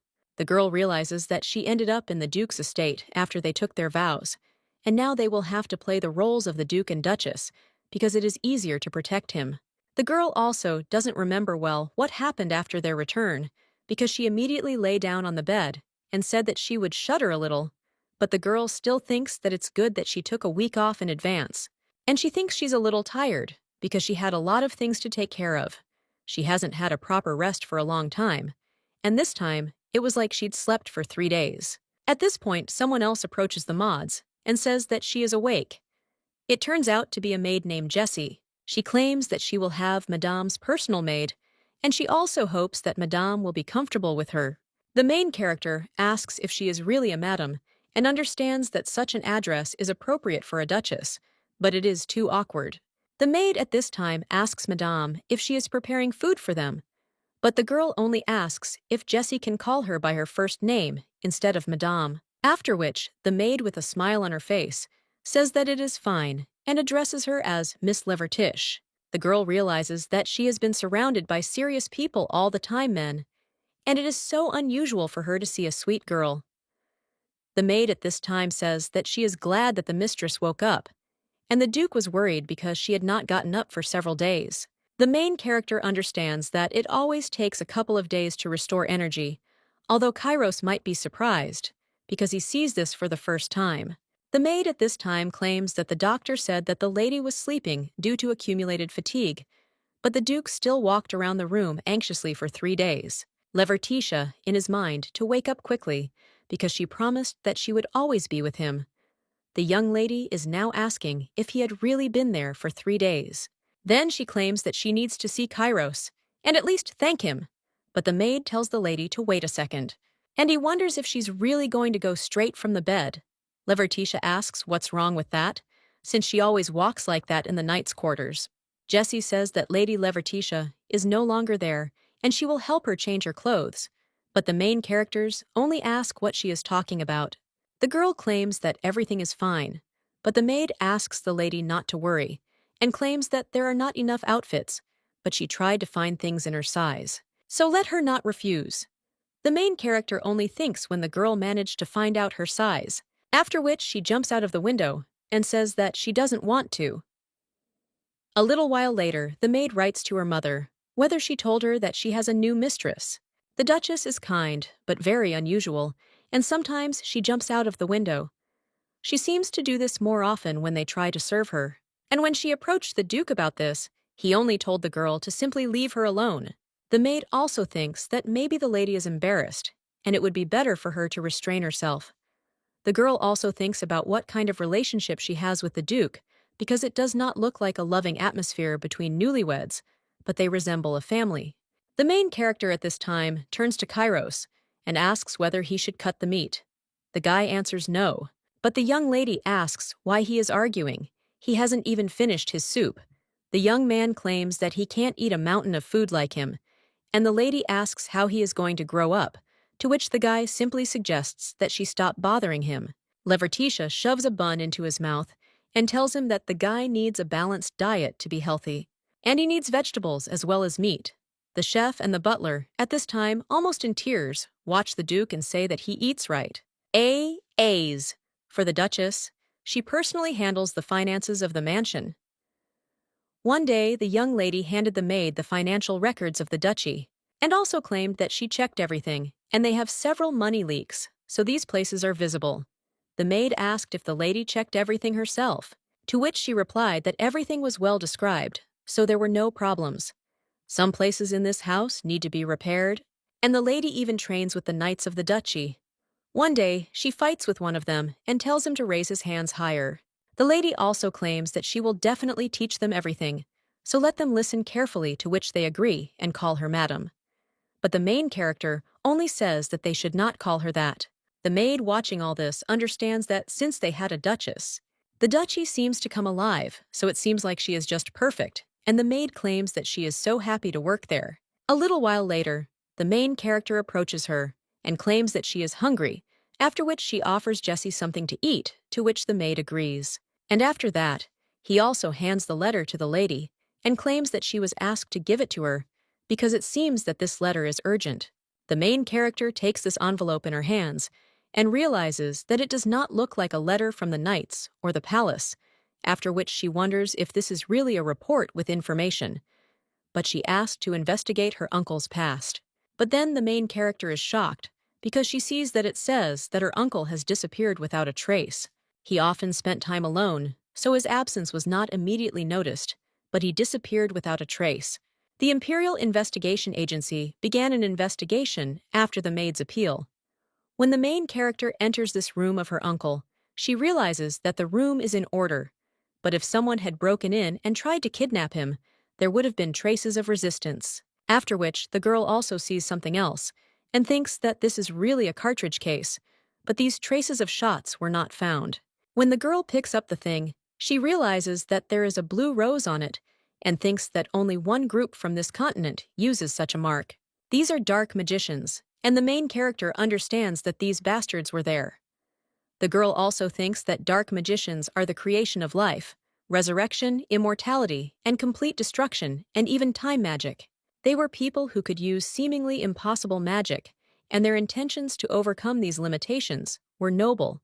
But inhumane experiments for the sake of research led to dark magic being banned everywhere. However, the dark magicians did not disappear anywhere because they hid and constantly expanded their influence. The previous Duke of Valtail was destroyed by the dark mages who hid among the allied forces right before her eyes. Now the young lady realizes that she remembered, and it is the magic item they used on the commander, that is the annihilation bullet. Those pierced by it disappear, and it absorbs even sound, so the target disappears without any traces, and the cartridge case from it was lying in the uncle's room. He was not kidnapped, but it was annihilation. But the girl also thinks why they did it, because her uncle was a pathetic person, so how could he get involved with this serious organization? And all he did was gamble. But then the young lady suddenly realizes that when she mentioned her parents' eternal sleep, he said something strange. He asked if the lady knew who she had attacked, and he would make her regret it. So the girl wondered if her parents' eternal sleep had been an accident. And somehow, an organization of dark magicians is involved in this, after which the young lady realizes that she needs to conduct an investigation. A few days later, the girl finds herself in the palace, and the emperor claims that they are on the trail of dark magicians who have not shown up for a long time. The main character understands that they hid it so well that they didn't even know where to start looking, but now they're starting to stir. After which she claims that she is leaving immediately, but the emperor asks her to calm down a little and listen first, after which the girl agrees and says that she is listening, but after that she sets off. The emperor says how insane she is and claims that in the depths of the continent, a lake was discovered that does not melt, and it was suspicious, so the investigation helped to discover traces of dark magicians. Levertitia asks if this is some kind of new experiment, to which His Majesty replies that it is most likely, but the most important thing is that they found traces of non-single mages there, because it looks more like a whole group. Experiment or not, they are definitely planning something serious. The emperor also says that he doesn't even know what it could be, but the young lady says that it doesn't matter, because this time they will pay for everything. The blonde then says that, to be honest, her lack of control scares him more than these magicians. After which he asks why the girl is so hot-tempered today. Levertitia understands that she cannot yet tell that her parents' immersion in eternal sleep may be connected with dark magicians. The main character then says that these are the enemies of the Empire who have put her commander into eternal sleep, and it is difficult for her to contain her anger, even at the thought.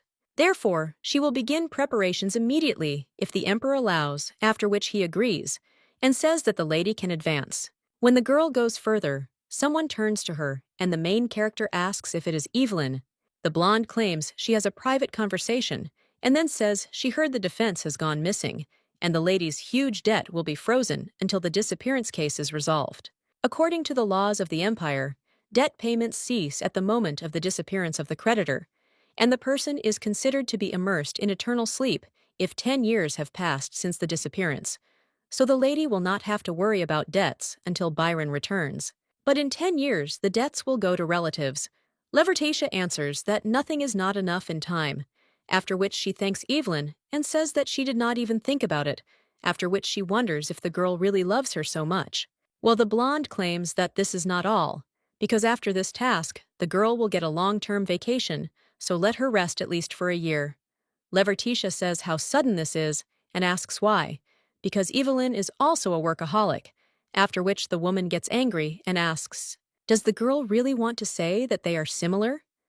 And she always rushes to dangerous tasks like a moth to a flame, and as soon as she heard dark magicians, she immediately leaves. So since her debts are on hold, let her devote a little time to other things. And first of all, she is no longer alone because she has a family. A little while later, when the main character is eating, she understands that Evelyn is right because she is no longer alone. So this cannot continue, but she cannot refuse this mission. At this time, the Duke asks if Levertitia has any problems, and he answers that no, and that it's nothing. The guy asks if it's true, but then says that she didn't touch the food, and the guy asks if the lady can't see how desperate the chef is. The man then asks with tears in his eyes if everything is really that badly cooked, and the young lady replies that it's not that, and she just leaves soon on a mission. The guy is surprised after that and asks what she is talking about, and the young lady answers that it is the capture of dark magicians, and it will not be very dangerous, so she will return quickly. But the young man answers that he does not believe her. After all, he had never seen anyone who could keep such a promise, and his father and mother also said that they would be there. But in the end, he was left alone, so the boy asks what will happen if she disappears too, after which he leaves the table altogether, and the young lady asks him to wait, and thinks that he recently lost his parents, so she was too careless, and there is time before leaving, so they will need to talk again. But the girl was busy preparing, and Kairos was a duke, and the conversation never took place, but the time had come. The maid and the chef bid farewell to the lady and ask her to return safe and sound. The man says that he has prepared dinner for Madame and asks her to take it with her, and it breaks his heart to think that the lady will eat bad food. The maid hugs her mistress and tells her not to get even a scratch. Levertitia realizes that she has only been there for a month. They have become so attached, and then thanks them. But then she looks at the Duke's office and wonders if he won't see her off. But she thought that they would at least exchange a few words. At this time, the vice captain turns to the commander and says that they are a couple, to which the young lady agrees and says that they can leave. But at that very moment, someone screams her name, and the main character realizes that she knows this voice. It turns out to be the Duke, and he immediately hugs the young lady, and also apologizes, and says that he was so stubborn because she is leaving, not because of what she wants. The main character says that nothing, and understands that the guy needed time alone to think everything over. The guy then says that the other Duke does not scare him anymore, but he is afraid that Levertitia will disappear. The main character wipes away his tears and says that she will not disappear. And today, for the first time, he resembles a child. The guys claim that he wants to grow up faster and follow her, and then the young lady offers him to eat more while she is gone, and also promises that he will eat well, sleep well, and exercise. The young man with a smile on his face promises and claims that Levertitia should return quickly.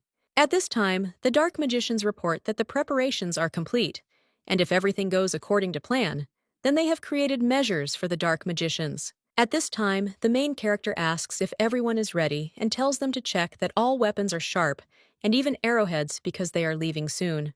Well then, one of the knights tells the commander that they are the problem, because the commander of the Scarlet Knights is also there.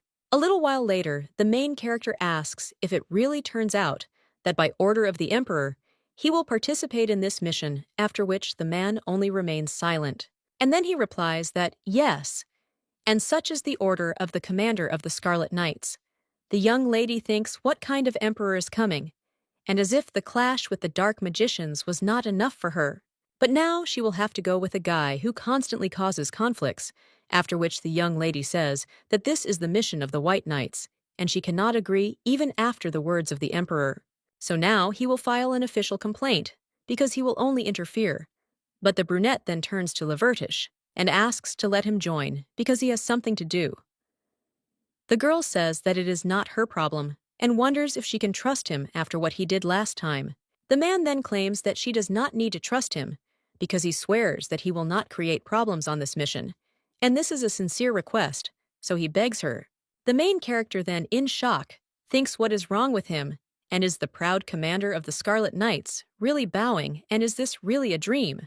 The vice captain of the White Knights asks the young lady if he has really gone completely crazy, and does not tell the main game that it looks like it. She also understands that it is so important that the guy bows his head and leaves without his knights. She also wants to refuse, but in the future he may take out his anger on Kairos. Then the young lady agrees and tells him to understand her correctly because she doesn't like him, but the mission is so dangerous that any free hands will come in handy. The brunette then only tells the girl to simply say that she doesn't need him because the rest of the comments are unnecessary. After which, the young lady states that on this mission he will be a subordinate and not with the Duke's son or a commander, and if he disobeys the order, he will go back. The man says that is fine and he will remember. The main character asks if he is sure, but he only says that she should not make him repeat it. And then the lady claims that she expects a formal speech from him. Again, his insolence violates discipline, and the former commander must understand this. She also tells the guy to answer, and he says that it is good, and he understood. The young lady asks again what he said, to which he replies that he listens. The girl wonders if he really did it, but she thought that his pride would not allow him to. Now she also understands that the problem with dark magicians has been added to another headache. A little while later, they find themselves in the forest, and the vice captain asks if the commander of the Scarlet Knights has caused any problems. The girl replies that he clearly doesn't want to use any formal speech yet, so he remains silent. At the same moment, someone else turns to the commander and claims that there are reports from intelligence that the enemy has been detected. The girl says that this is excellent, after which she tells everyone to stand in their places, and as they know, they came to destroy the enemies. So while she's busy with the base under the lake, Barton will block the forest path and catch those who are running away. After all, no one should run away, so let them not leave the position to which they agree. The young lady immediately cries out that they are moving out. As the knights head to their positions, the young lady turns to the vice captain. He asks what is going on, after which the girl says nothing and offers him to return alive. Barton says what kind of sentimentality is this, and the commander does not look like herself. The young lady then just nods and says that she just felt like saying it. After which the vice captain says that he is not worried about her, but that the lady should be careful, and the girl replies that she will. At this time, the brunette watches the young lady and then heads off somewhere himself. A little while later, the main character is already near the base. Hey! Someone screams that they are retreating into the opening, and also let others beware of magic bullets. The girl understands that His Majesty warned that the group was large, but she did not expect to see such a huge base. If they were ready to attack, they would have a hard time, so we need to deal with them all before they recover. The young lady also understands that it would be easier with Barton, but he is already busy outside, so nothing can be done. After all, no one should run away. The lady also understands that from the disappearance of her uncle to the raid on the base, everything is going well, and maybe she really needs a vacation. After which the main character thinks what she should do, because she can visit Rudel, since her uncle is not there, and deal with Duke Everett, so that Kairos is no longer in danger. And then find a more suitable match. A girl who would be his age, quiet and sweet. Maybe she should also try growing flowers, and red ones would be great. A little while later, the young lady says that it looks like they are almost done. She also thinks that someone might be hiding in the base. But looking at her colleagues, she wonders if she is the only one left on her feet. But if so, then there is no choice, and she will have to go herself. At this time, someone screams that this is unfair, because that was not the plan, after which he asks where these changes came from. The girl understands that this is a dark magician, and does not understand who he is talking to. After which she sees him all the time, the commander of the Scarlet Knights, who says that it was her father's plan, not his. And the main character is shocked and thinks why the guy is communicating with the dark magician. Dark magician asks the master if it is possible to show such irresponsibility, and the young lady thinks how this guy got involved with dark magicians. At this time, the stranger claims that the gentleman did say to follow Duke Everett's plan, and the main character is shocked and thinks about what they are talking about. And did this guy really volunteer for this mission, just to meet with the magicians? She had hoped that he would understand the responsibility of being the commander of the knights, and remain loyal to the Empire. But this guy was a traitor. At this time, the man wonders since when he and his father are one and the same person. But then Mac turns to the gentleman and tries to object. At the same moment, the main character waves her ball, and claims that this is enough for Enzo Everett, had better clarify the situation. And if there is any justification for connections with dark magicians, then let him speak. The girl also wonders how he can call himself a knight of the Empire after this, but the man only remains silent and understands that everything has become too confusing. He also claims that the lady will find it hard to believe however he tried to stop them. But at that moment, he sees the ceiling start to crack and claims that they need to get out of there so they will talk outside. But the young lady asks him what he is talking about and if he is going to get out of this in such a stupid way. However, at that very moment, a pile of stones falls on her. A little while later, the lady opens her eyes and wonders where they are. But she discovered the connection between Enzod and the dark magicians, after which the ceiling collapsed, and the lady thought that she would fall into eternal sleep. Well, she still thinks why they are still alive. The girl also understands that this place is strange, and there was a collapse under the lake, but she does not see any debris. It's more like an endless space where time has warped, and she has been lying unconscious for a long time, but she doesn't feel any hunger or anything else. And the young lady wonders if this is some kind of space created by magicians. She also understands that the traitor may know something and she feels like hours or days have passed, but he only breathes without opening his eyes. His condition has not changed at all, and perhaps this dark magic is related to time, but the problem is that she does not see a way out. Her knights are okay. His Majesty did not know about Duke Everett's connection with the dark magicians, and the White Knights are probably looking for her. And she promised Kai that she would return quickly, but now she claims that there is no point in this, and wonders if she will really remain in this trap forever. And also, what will happen to her brother and Kairos? Well, at that very moment, the lady hears some kind of scream. They understand that it comes from her back. After which, the lady sees a lizard, and wonders if another living creature is in this space. The girl asks where the lizard came from, but it only squeaks pitifully. The lady wonders if it hurt him when she lay on top and apologizes. She also tells him not to cry. But she wonders who could have guessed that the Duke's handkerchief would be useful for such a thing. The girl also thinks where this lizard came from, because she did not feel any presence, and if he came from outside, then that's good. After which, the young lady turns to her boyfriend and asks if he knows how to get out of there. But when the lizard makes a sound, the girl realizes that it seems she didn't understand anything. At the same moment, the lizard jumps out of her hands and then shows the way their main character wonders if he really understood. After which, she also lifts the brunette and asks the lizard to wait a second. She understands that she does not want to take this guy, but will return to punish him, after which she suggests going together. The lady also wonders what to call the lizard. The note still writes, and the nth lady says that maybe it is worth calling him Blackie because he is black. A little while later, the girl already sees the light and understands that it seems to be coming from outside, but in this case, she thanks the lizard for his help and understands that now it is her turn because she found a way out. At this time, in the Duke of Valtail's estate, someone turns to his lordship and asks if he will go to the lake again, because he heard that, after the destruction of the dark magician's base and the disappearance of the madam, everything was turned upside down.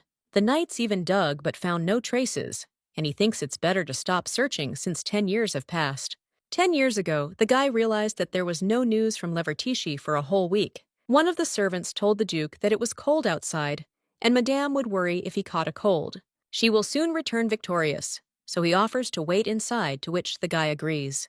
But a little while later, he saw the White Knights of Levertici and wondered if they had returned, after which he immediately ran up the stairs and thought why the hell they didn't even warn him, and he needed to scold the girl and also cook his favorite dishes. But when the boy approached the knights and asked where Leverticia was, the vice commander apologized to the Duke, and he claimed that when they were fighting the dark mages, she disappeared. They gathered the Imperial Knights to search, but so far they have found no traces and think that she may have fallen into some kind of trap. The guy understood and thought that this couldn't be true, because the girl had given him a promise and said that she would definitely come back and protect him, so she couldn't leave him. And he thinks that the girl will definitely return. After that, the guy began his own search and understood that if dark magic got into her, then she could be leaning somewhere without memory. He ordered posters to be hung all over the duchy, and they looked for traces of dark magicians. But a year passed, and then 2, and the girl was still not found due to the beginning of an active search. It became obvious to everyone that the commanders of the Imperial Knights had disappeared. The criminals, including dark magicians, began to run rampant, and the guy wondered if Leverticia had really fallen into eternal sleep. But she couldn't just do that, and even though she is late, he will forgive her. So let the girl come back quickly and show her shameless smile. Now he is strong enough to protect her. A little while later, the guy enters his office, but then someone turns to him and says that he has received a letter from Marquis Brad. The young man asks what he wants, after which he reads a letter in which it is written that he heard that the Duke recently saved his precious daughter, and he would like to invite him to dinner next week as a token of gratitude, and he can also look at someone instead of the former Duchess. The guy then tears up the letter and tells the servant to give it to the Marquis, that he will come only with his wife's permission. After which, he also turns around and is about to leave somewhere, but the servant tells the Duke that he has just returned and wonders where he is going at such an hour. The man replies that he will be late, so the boy may not wait for him. He also realizes that 10 years have passed since Leverticia's disappearance. In the Empire, after such a line, the missing person is considered to have fallen into eternal sleep. While the guy understands that he cannot accept this, after which everyone sees how the space in front of him cracks. And there, he sees Leverticia, who says that she finally got out. The Duke immediately goes to her and asks what happened, but the lady just faints. A little while later, the girl opens her eyes and wonders where she is, but then realizes that there is a rather familiar ceiling. When the main character gets up, she is surprised because she sees that she is chained. The girl also thinks whether this is again the work of dark magicians. But at the same moment, someone says that she may not try, because these are special shackles that will hold even a dragon. The main character understands that it is the Duke, and the guy wonders what the dark magicians have come up with this time, and the girl understands that this cannot be. The guy is just wondering why she has the same face, and the main character is wondering if her commander has come back to life. The young man also asks if these dark magicians have learned to clone people, or if this is resurrection magic. The main character thinks that this guy is different from her commander because his face and hair color are similar, but he is a different person. And this impudent character reminds her of the Duke, after which the young lady asks if this is really Kai's. But then she claims that this can't be, because her husband is much smaller and nicer. The guy just gets embarrassed and asks what she's talking about, after which he turns around and says that she's such a stupid girl that there's no point in messing around with her. But the young lady cries out for him to wait and let him remove the shackles first. The guy leaves the room and realizes that this girl definitely called him Kay. He also recalls how the maid claimed that they changed the clothes of the girl that the master brought, and it was the uniform of the White Knights. And this scarf reminds her. Well, the guy then tells the maid not to say anything because he will figure it out himself. Now he wants to believe that this is true, but for now, he can't be sure because the girl knows what kind of flower it is. The main character is in the room at this time and says that she is annoyed that the shackles are so strong, but she was stuck there for 3 whole days. The place looks like Duke Valtail's mansion, but she doesn't know what happened to Kairos or who this man is. It is impossible to talk to people because they only bring food, and the main character thinks that maybe this is some new trap of dark magicians. Well, if this is really the Duke's mansion, then she should meet some acquaintances. At that moment, the maid enters the room, and he turns to Madame, but the main character only asks who she is and why she calls her Madame. The maid asks if the mistress doesn't recognize her, after which she claims that she is Jessie, and the girl immediately jumps on her mistress with hugs. The young lady realizes that Jessie was much younger, and the maid tells the mistress that she missed her and asks if she can even imagine how they worried, because everyone thought that she had fallen into eternal sleep. Levertitia wonders if she really has memory problems because of magic, after which she wonders where Kairos is, if this is the Duke's mansion. The maid only asks the mistress what she is talking about, but she claims that she has not seen him. Jessie says that the Duke brought the lady there and visited her 3 days ago, after which the girl wonders if it was Kairos, and the young lady thinks that this is not funny at all. And the maid claims that, of course, the Duke never stopped looking for the lady for all 10 years. The main character, shocked, asks if she is really talking about 10 years. Alma's Liak adds that it seemed to her that only a few days had passed, but now she understands why everything seems so strange, and anyone would be wary if a missing person showed up in 10 years. But then the main character thinks what happened to her brother, and then says that she needs to meet Kairos. The maid immediately says that she will bring him then, but the young lady claims that she will go herself. However, at the same moment, she is held back by shackles, and the girl furiously asks why they were put on her. The maid then turns to the mistress in shock and says that she will destroy the mansion. Well then, suddenly she hears some familiar squeak, and it turns out to be a lizard with a key. The main character then asks if this is really the black one, but she was wondering where he went. After which, the girl thanks him for his help and understands that she can't just sit and wait. Then the main character opens the doors, but thinks where to look for the Duke. However, when she looks at the furnishings in the mansion, she is shocked because there are many pink flowers there. She also says that they have white petals and pink stamens, but still asks how they can exist. The guy replies that it's because they were created using dark magic. And the main character, turning to him, wonders if this is Kairos. The guy claims that the magicians went crazy when she disappeared, and he had to hunt them. He made each one an offer that they would be spared if they perfectly copied the flower he asked them to create. After which, the guy hands this flower to the young lady and asks if she knows its name. The girl replies that she cannot name it because it is Levertitia, and her parents came up with it for her. The girl understands that only her family, her parents and her brother, knew about this flower, and one more thing, her little husband. So now the main character asks if it really is Kai. The guy then happily asks if Levertitia recognized him, to which the girl replies that she finds it hard to believe that he has grown so much. The main character also asks if he knows what happened to Rudel and the Selzer family.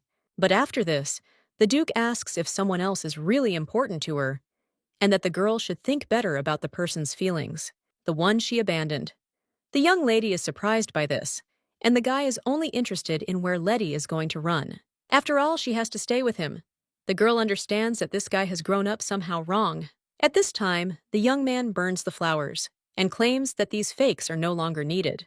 The main character thinks why he suddenly caused the fire and then turns to the guy, but he only claims that he will not let her leave, and the young lady understands that he is not listening to her at all. But they will have problems if this is not fixed. so it is not too late yet. Then the girl hits him with her forehead and tells him to stop talking nonsense and to pull himself together. The guy then asks in shock what she did, and the young lady understands that he came to his senses, after which she says that she understands that Kairos was worried about her, but it is wrong to tie people up, neglect them, and also collect mountains of flowers. The girl wonders what his people will think if he behaves like a madman. Well, after this, the young man asks if she is really grumbling at him, after which the girl screams that she hasn't even started yet. She also asks why the guy is so impudent, because she didn't raise him like that. Levertitia could do this, so now he understands, and is glad to hear even her grumbling. The Duke then claims that Levertitia has not changed at all, even in 10 years. And frankly speaking, he did not believe it. And it also seemed to him that the girl simply lived in another place and accidentally came across him. The main character asks what he is talking about, after which the Duke says that he believed more that she left him because she did not love him than that she fell into eternal sleep, because a wedding with a child is a huge shame. So she ran away to where he would not find hers. The girl replies that this is nonsense, because everything is not like that at all, and the guy claims that he knows that she would not have done this, but over 10 years, he had heard a lot of different gossip and was afraid to show it to her, because they could be true. Levertitia claims that she promised to protect him, and that this will not change, after which she even apologizes for making him wait, because it was probably hard for the guy. The young man then asks if the lady is comforting him, and takes her hand in his, after which he says that the girl should then stroke his head, and the main character is a little surprised, and also understands that now he is taller than her.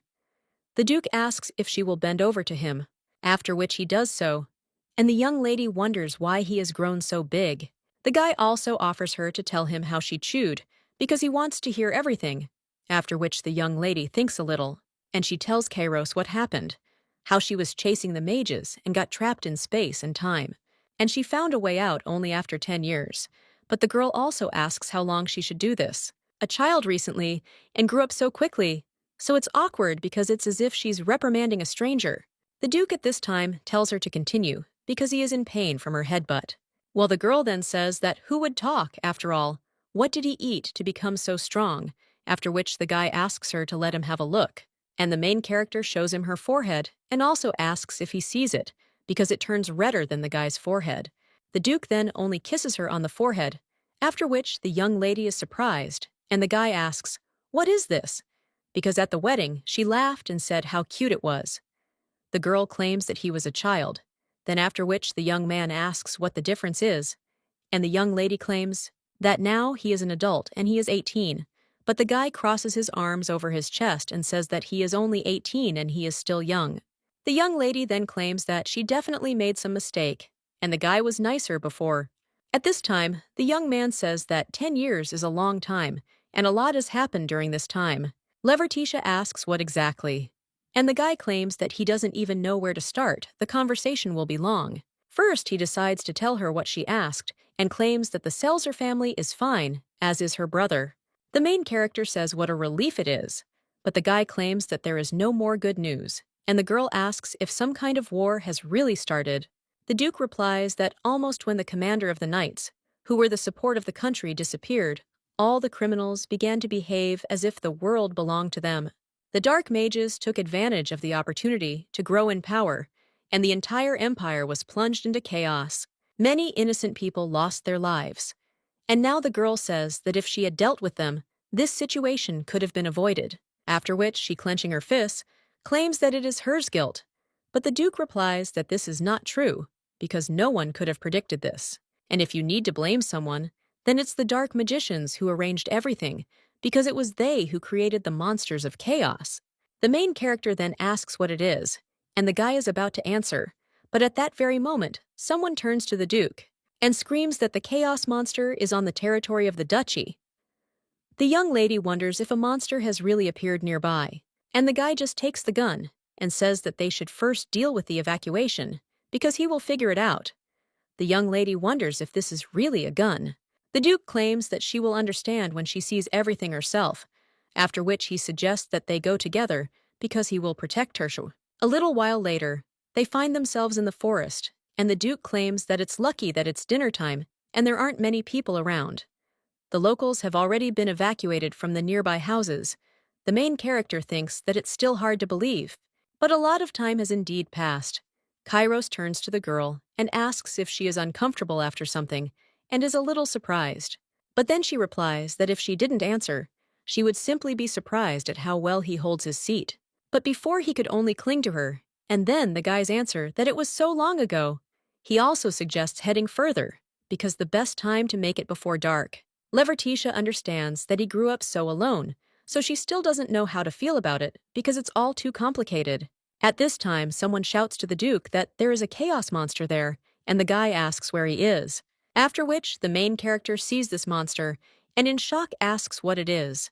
The boy asks if it's scary, and claims it's a chaos monster. The young lady claims the name suits him perfectly, but wonders how to deal with it. After all, it seems that normal attacks will do nothing, to which the guy replies that this is true, because this monster is stronger and faster than normal ones, and 10 knights are needed for one. After which, he also turns to Levertitia and asks if she can step away a bit. The girl then asks what he is doing, and does he really want to attack the monsters alone?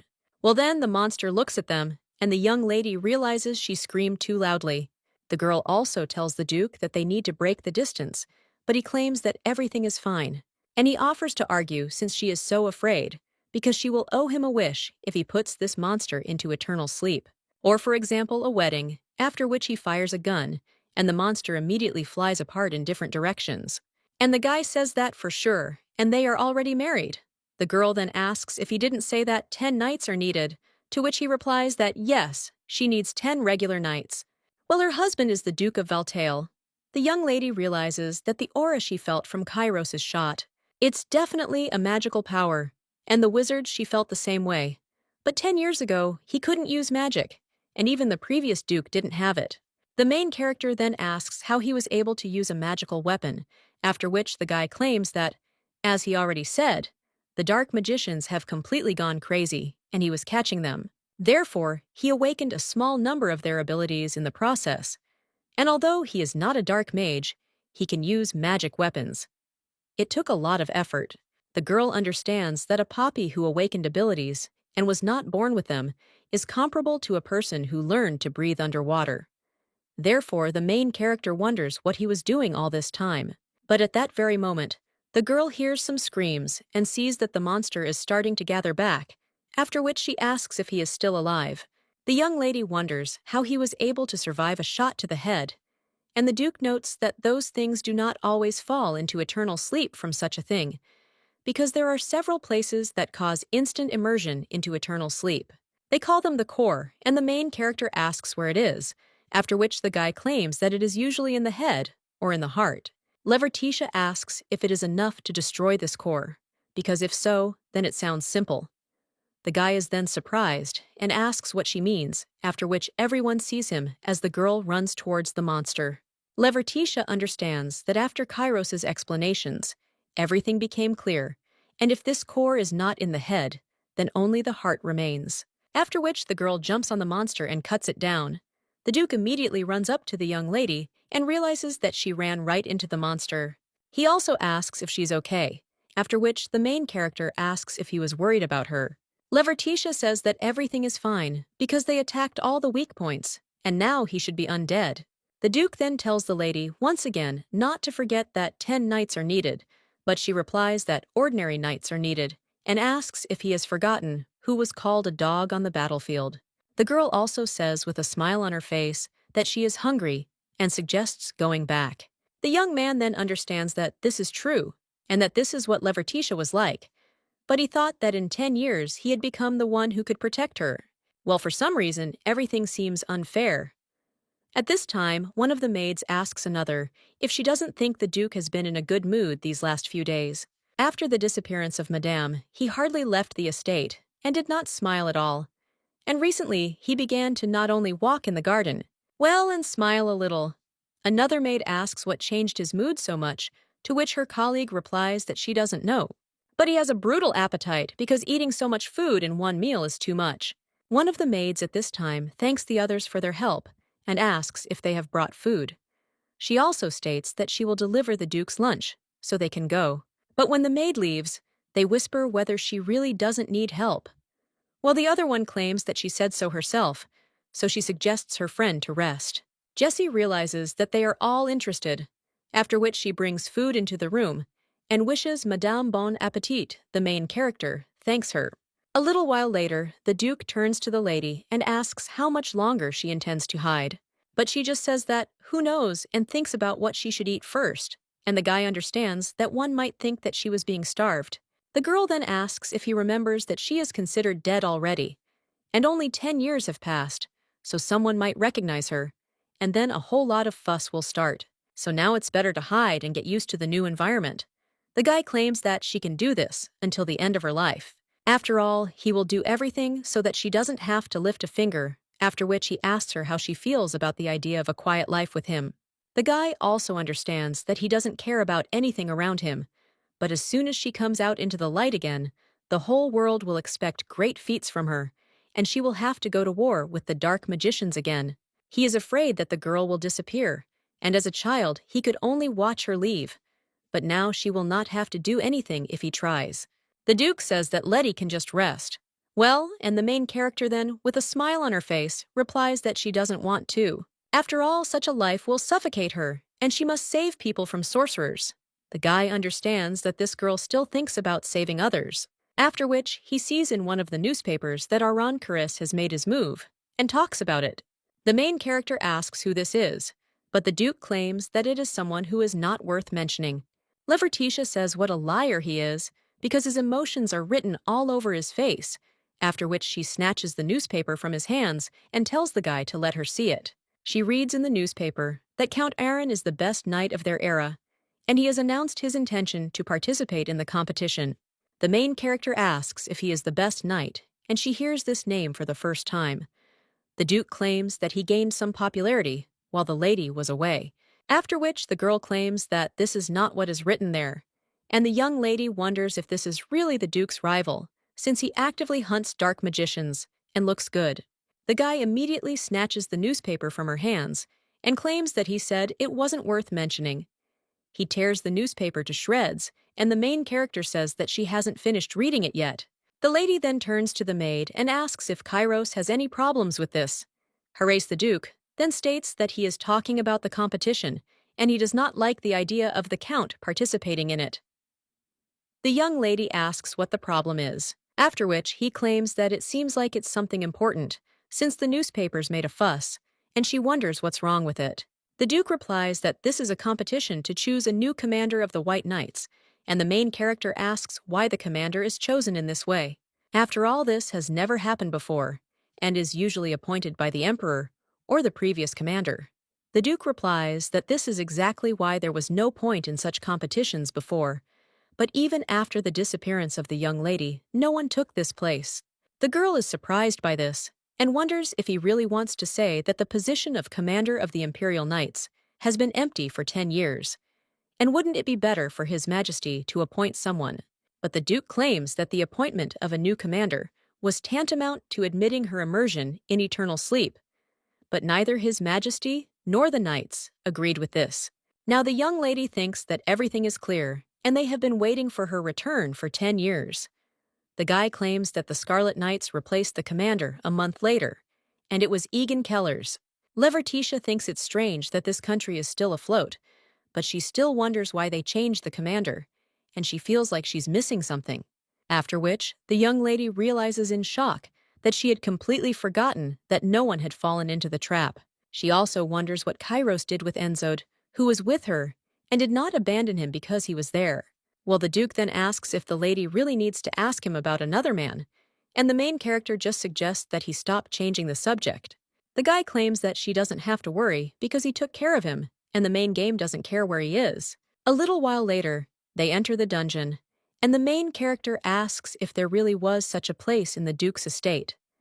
After that, they approach the cage where the former commander of the Scarlet Knights lies, and the main character asks if it is really him. The girl also thinks why he is in such a state and hasn't he woken up yet. The main character then says that she understands why this guy was first thrown into prison, but now he needs help. Kairos claims that he has already called a doctor, who examined him, and the injuries were minimal, and the body is almost whole, and he did everything necessary, but no one knows why he is unconscious. The main character asks if this is the effect of the dark magician's trap, but the guy with red hair suggests just leaving him near Duke Everett's estate, to which the girl replies that in no case, because he is an important person for revealing the connections between the dark magicians and the Duke. The guy then asks what she is talking about, to which the young lady replies that 10 years ago, when they attacked their shelter, she accidentally overheard a conversation. Everett's plan. Kairos then asks if this guy is part of the plan, but the girl replies that she herself is not sure. After all, he is not a coward who will bow his head only to drive into a trap, and not someone who will throw himself into it of his own accord, so perhaps he is able to help them. The Duke says that this is true, and the Duke's child has disappeared, and he has made little attempt to look for him. And after Egan's promotion, it was as if he was waiting for something, and there is a chance that a split occurred in their family. Well, if the Duke really had made an alliance with the Dark Mages, then this idiot knew in advance that an era of chaos awaited them. As one of the main families of the Empire, he always stayed one step behind when it came to the Dark Mages, and did not even think about solving this problem. But on the contrary, he hoped for the situation to get worse.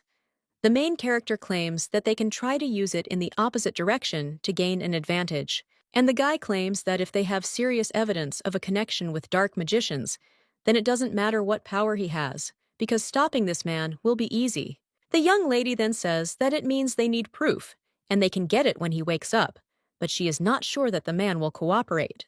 The Duke at this time claims that they need more evidence to prevent the Duke from escaping, but it is not that simple. After all, before her story, he did not even suspect him of such connections, and Levertitia claims that, judging by how brazenly he behaved, who was sure that they would get caught. The Duke claims that yes, everything including his disappearance was part of his plan. Well, now everything will not go as he expects. The main character then asks what they are trying to achieve, and the Duke asks if she wants to find the reason for their union. Levertitia replies that no, and she is not interested in the past because she wants to know what they will do next. After all, it doesn't matter what influence they get, but what's the point if the Empire is destroyed by the monsters of chaos? The guy claims that magicians can do anything to make their wishes come true, but does the Duke want this? After all, these are two forces with opposing goals, and they had to have something in common in order to unite. The Duke is hungry for power and wants to seize the throne with the help of magicians. The main character asks if His Majesty is okay, to which the guy replies that there is nothing to worry about now, because his popularity has even increased. He makes every effort to protect the Empire and quickly responds to the threat of dark magicians. Well, then, the lady says that it's true that he had previously given orders to exterminate magicians. The Emperor always told her and the commander that they should prepare for the future, and it seems he himself was wasting time. The Duke replies that yes, and thanks to this, they were able to gain dominance in international relations. He was the first to act boldly when the chaos monsters appeared, and the Emperor came up with the idea of creating a national union when the continent was plunged into chaos. Many nobles were against it, but by that time the states that refused the union had already fallen. Levertitia realizes that their knowledge of dark mages is very limited, and the guy claims that in the end he was right. And the Duke, who usually ignored His Majesty, did not resist, surprised by such a sudden change. The young lady claims that the Duke needed time to change his plans and did not expect such a quick reaction from the Emperor. Everett has a strategic mind, and if some unexpected variable appears, he may make a mistake that will reveal the evidence. Kairos says that then his fall is not far off, because the girl came just in time, and they had the most reliable knight in the world. A little while later, someone already turns to the vice commander. Barton says how noisy it is there, after which he asks what happened. The guy claims that he learned that Count Aaron Heraeus would be participating in the competition, but the vice commander replies that he already knew that. The knight is a little surprised, but asks if he really knew, after which he wonders if the vice commander will go against him. Then the guy claims that everyone who came to him said this, and claims that, of course. After all, Aaron Heraeus is a man who rose from the bottom and earned the title of count with his skills alone. They say that he is like a comet and will become the best knight of this era. But this is such a funny statement, because the greatest knight of their time can only be the commander of Levertiche. The vice captain then tells the guy not to worry, because he will never be defeated by some stoned. Well, he claims that this is not the most important thing, after which the vice commander asks what he and the guy are claiming, that the Duchy of Valtail will also participate. The knight is then surprised and asks if he really means that the duke himself will come, to which he replies that no, they will send another family member. The knight only gets angry and understands that he knows what this competition means. Lady Levertitia will be declared to be in eternal sleep, and the fight for the commander's place will begin. Everyone will understand that this competition is intended to destroy her status, and even personal participation would not be enough. But he sends a representative, after which the guy asks when the competition will take place, to which the servant replies that there are 3 days left. The guy then says that it's only 3 days and understands that the captain promised that she would return alive, so isn't she going to keep her word? The main character is training at this time and understands that there is still time left before the competition, but she has not been in the Selzer family's domain for a long time. At this time, someone approaches Levertitia and says that here she is. The girl then asks if something happened, and the duke claims that there is something he has not told her about her brother. Levertitia asks, "What is this?" After which the guy says that Rudel went crazy. The main character in shock asks what he is talking about and claims that before she returned from the war, he sent her a letter through the butler and everything was fine with him there. So the girl screams what the hell happened in these 10 years, if the Seltzer family is safe. The guy replies that it's not just her absence, because it started a long time ago, and the letters from her brother were fake. The main character is shocked and wonders what he is talking about, and if it was all a lie. After that, she asks what happened to her brother and asks Kairos to tell the truth. The man claims that her uncle was constantly bullying her brother. He wondered if the head of the house could possibly be that incompetent, and his sister spent her entire life up to her neck in dirt to help someone she wasn't even related to by blood. So how poor is she? The boy then apologized to his sister and claimed that it was his fault. But the man only claimed that the boy was a monster who had swallowed up the life of his sister and his parents. Receiving such treatment, at some point, he lost his mind. Valtal family tried to help with the treatment, but it will take a long time to recover, so the Duke apologizes for not noticing earlier, but the main character takes his hand and claims that if he doesn't answer, he is not to blame. After all, she is his sister, but she herself did not suspect anything, and rather she is grateful to the Duke. After which, the girl thanks him for looking after her brother instead of her. The guy replies that, of course, because this is his family too, so he should have visited the mansion earlier. A little while later, the girl thinks how she could not have guessed that she was being bullied by her brother. She really wants to tell Rudel that it is not his fault and they can live together again. Well, if even her name drives him crazy, then she doesn't know if she can date him. The girl also understands that it is better to wait until he gets better, and now it is time to leave. But at that very moment, the girl bumps into someone, and the guy wonders who she is. The girl understands that it is Patrick, and wonders why the uncle's son is there. Patrick at this time says that he understands, and judging by her appearance, the girl is another debt collector. Levertitia wonders if he inherited an IOU from his uncle, and the guys say that now is the time. It's already obvious that the crazy sister of that guy has fallen into eternal sleep, but he waited for 10 years, and now he'll shake out every coin until this psycho falls into eternal sleep. Well, the main character immediately grabs this guy and claims that he will go with him, after which he tells the tax collector to let him go and asks why he is so strong. But the girl just throws him on the floor, after which the guy asks if she even knows who he is. But the young lady just says that he shut his dirty mouth, and she wonders if he's going to continue talking this nonsense right in front of her. Looking at the tax collector's face, the guy realizes that it's Levertitia, after which he immediately starts crawling away. But the young lady steps on his hand and says that he was so brave a second ago, and then asks what happened.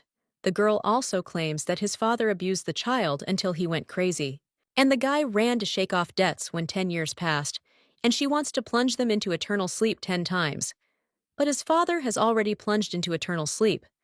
However, before their meeting, she needs to confirm something. The girl then wonders if he is somehow connected to her parents, but at that very moment, she hears a monster attacking them. is foaming at the mouth with fear, and the young lady thinks that he is near the Seltzer mansion, and she cannot let him go in that direction, so she needs to lure the monster deeper into the forest. A little while later, the lady is already running away from the monster and tells him to catch up if he can. The girl understands that there must be a cliff there, but sees that there is nothing and asks if even the terrain has changed in 10 years. She also thinks that she went out for a short time, so she only took the dagger, and there is no choice, so she needs to deal with this monster in one blow. The young lady also thinks about hitting her in the head or in the heart, after which she removes the heart and sees if it worked, but sees that the monster is still moving. The girl realizes that she guessed wrong, after which she thinks what to do now. But at that very moment, something pierces the monster. The main character is a little surprised, after which the Duke runs up to her and asks if she is okay. Levertitia thinks that, thank God it's Kairos. The guy asks if the young lady is wounded. He told her to take a weapon, but when he looks at the monster, he asks where the sword came from. The girl replies that she doesn't know because he flew in from somewhere, but at that very moment, someone asks if the lady is okay.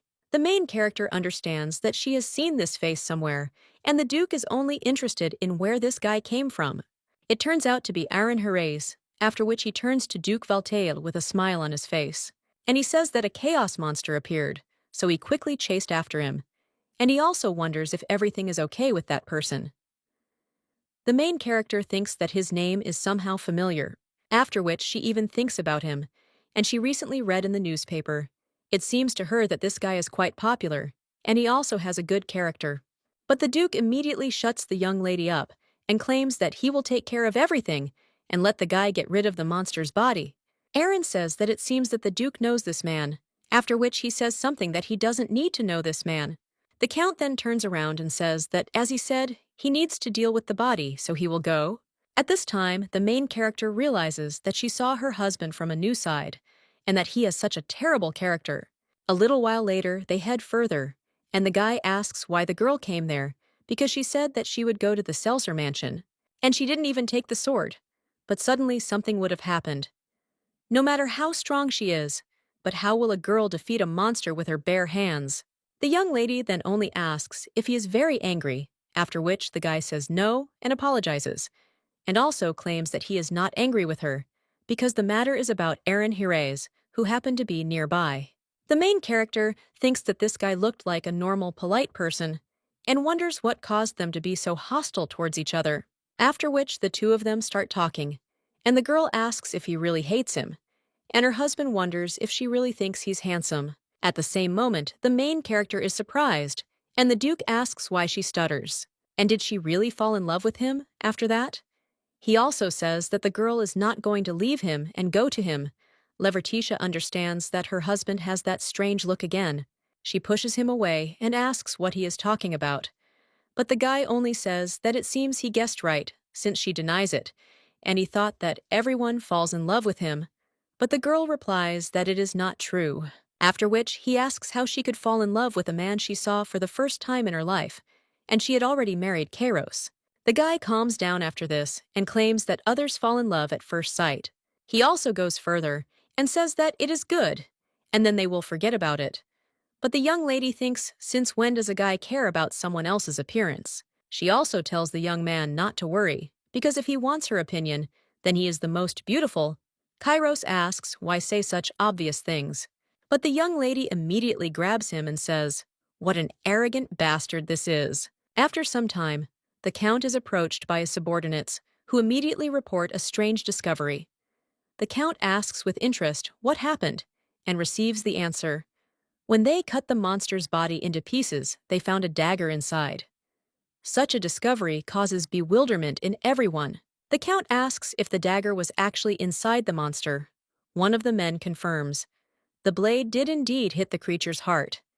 He then adds that the dagger may have belonged to the Count himself, emphasizing its uniqueness. Aaron replies that he has never used a dagger in combat. He prefers a long sword, while the Duke usually uses a gun. In the end, he admits with annoyance that the dagger he found does not belong to him, and the mystery of its origin remains unsolved.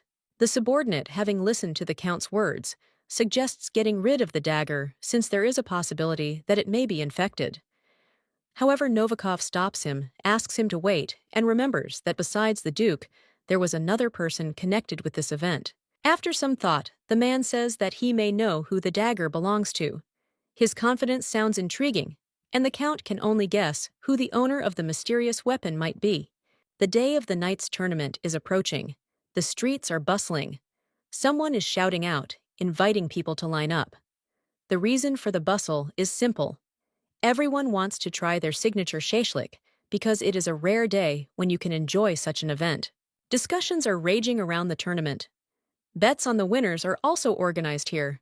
One of the knights bets on Count Harris, and another notes that most have already chosen him, and it will be difficult to earn much on this because the odds are too obvious. A young man enters the argument, saying that betting on the Count is still better than trusting the captain of the Scarlet Knights. According to rumors, this captain recently escaped from a monster, leaving a defenseless child with a pregnant woman. Fortunately, Count Harris was nearby. Someone in the crowd asks how such a person could have been appointed captain. Another passing by agrees that there is some truth in what the interlocutors are saying, and the situation does indeed look depressing. Suddenly, the main character passes by them. She remains in a mask, hoping that no one will recognize her. The girl is sure that the river of events will protect her identity from prying eyes, which is especially important for her now. At this moment, someone from the crowd addresses the lady, noting her good mood.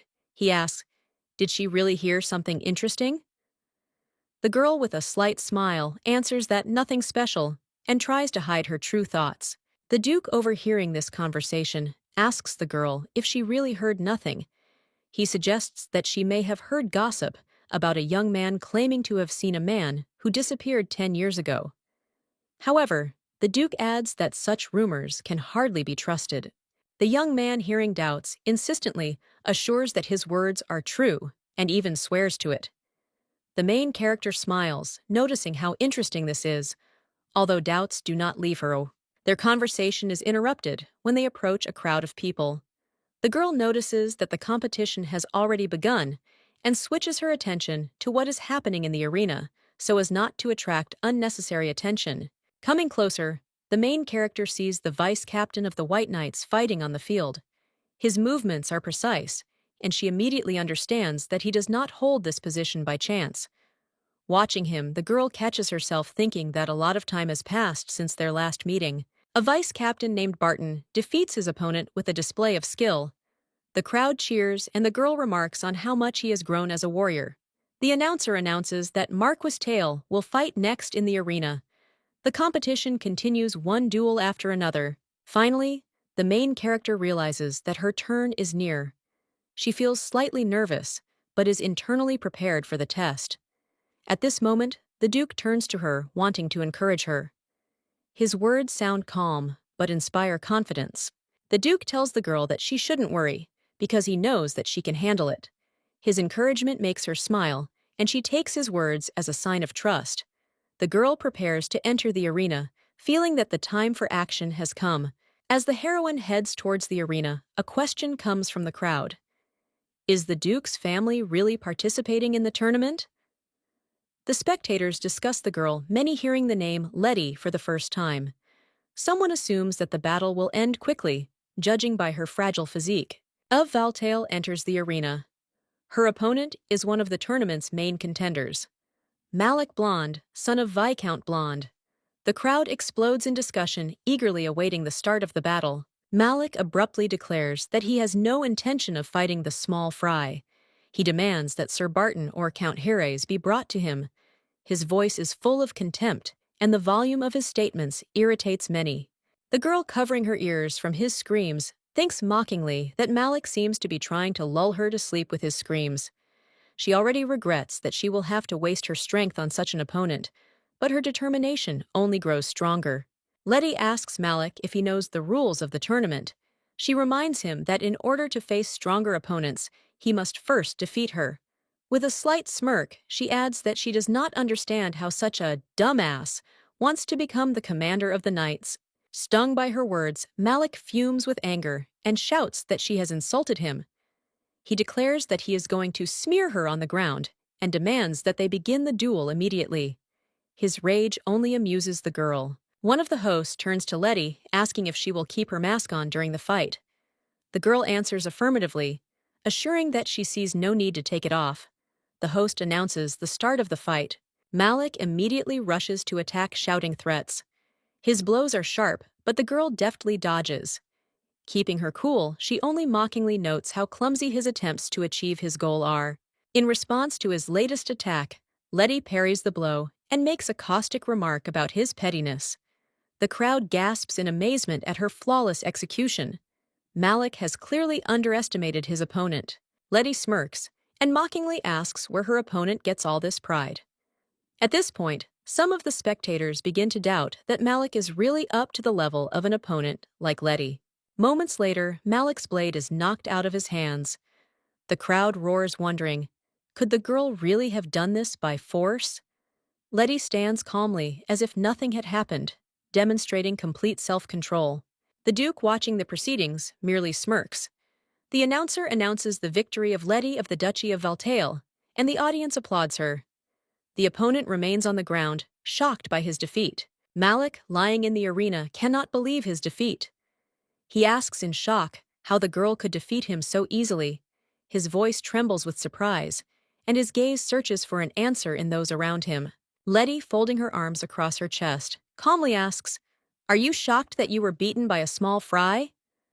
From that moment on, she begins to defeat each of her opponents, causing genuine admiration among the audience. Over time, the residents of the capital begin to support Letty, admiring her skills. The girl understands that winning is not so difficult. However, she also notices that there is too much noise and attention around. At one point, Letty notices the White Knight's vice commander entering the battle. She watches his actions closely and realizes that he seems impatient. Despite this, he surprises her with his precision and calculation. However, watching him further, the girl notices that the vice commander does not reveal even half of his potential. His battle ends in victory, but leaves a feeling of incompleteness. Soon it is announced that Count Aaron Harius will enter the final. The crowd greets the finalist with thunderous applause. At this time, Barton leaves the arena, which attracts Letty's attention. She wonders why he is in such a hurry and what could be the reason for his strange behavior. A girl's voice comes from the crowd, confused, asking what to do now. She clearly didn't expect Barton to lose. Letty listens to the conversation, trying to figure out who is speaking. The girl notices that it is Jessie, who apparently came to watch Barton's performance. Letty can't help but wonder what Jessie's relationship with the vice commander might be. The main character begins to suspect that Jessie is interested in Barton. However, given that she has been gone for 10 years, Letty decides that it is difficult for her to understand the whole picture. She can only watch events unfold. Finally, Letty enters the arena. Excitement mixes with anticipation. She understands that the time has come for the long-awaited finale. In her thoughts, the girl asks Justin not to worry and promises that she will avenge him. The announcer announces the decisive fight: Count Aaron Harius versus Letty of the Duchy of Valtail. The crowd perks up eagerly, awaiting the start of the duel. The atmosphere heats up as the opponents enter the arena. The Count, looking at the girl, asks if she's going to stay in the mask again. Letty, holding back a smile, answers affirmatively. Aaron only smiles mysteriously, his gaze becoming more attentive. Letty asks why he's smiling, and the Count replies that 2 people in his life have communicated with him in that way, and as it turns out, one of them was her. His words sound both confident and friendly. Aaron adds that, watching her, he senses incredible talent. He promises to give his all to make this fight worthwhile. Letty understands that his words are sincere. The girl, with a slight smile, tells him not to expect too much from her. She feels that this fight will be the most difficult in the tournament. The crowd is preparing for the battle to begin, and the host gives the start. Aaron takes off at lightning speed, and the fight begins. Letty is surprised to see that he is incredibly fast and accurate. It is clear to her from the start that this opponent is the most serious of all those she has ever met. The Count comments on the progress of the fight, noting that it was not an easy battle. He admits that Barton was a strong opponent, but he always felt like he was one step ahead of him. However, with Letty, it is different. Aaron adds that he has his own strengths, and fighting her only reveals them. Letty, hearing his words, smiles slightly and sarcastically asks if he is really sure about that. At the same moment, she skillfully knocks the weapon out of his hands, showing her superiority. Letty mentally recalls how Kairos waited for her return for 10 long years, and the place of the commander of the Silver Knights was empty.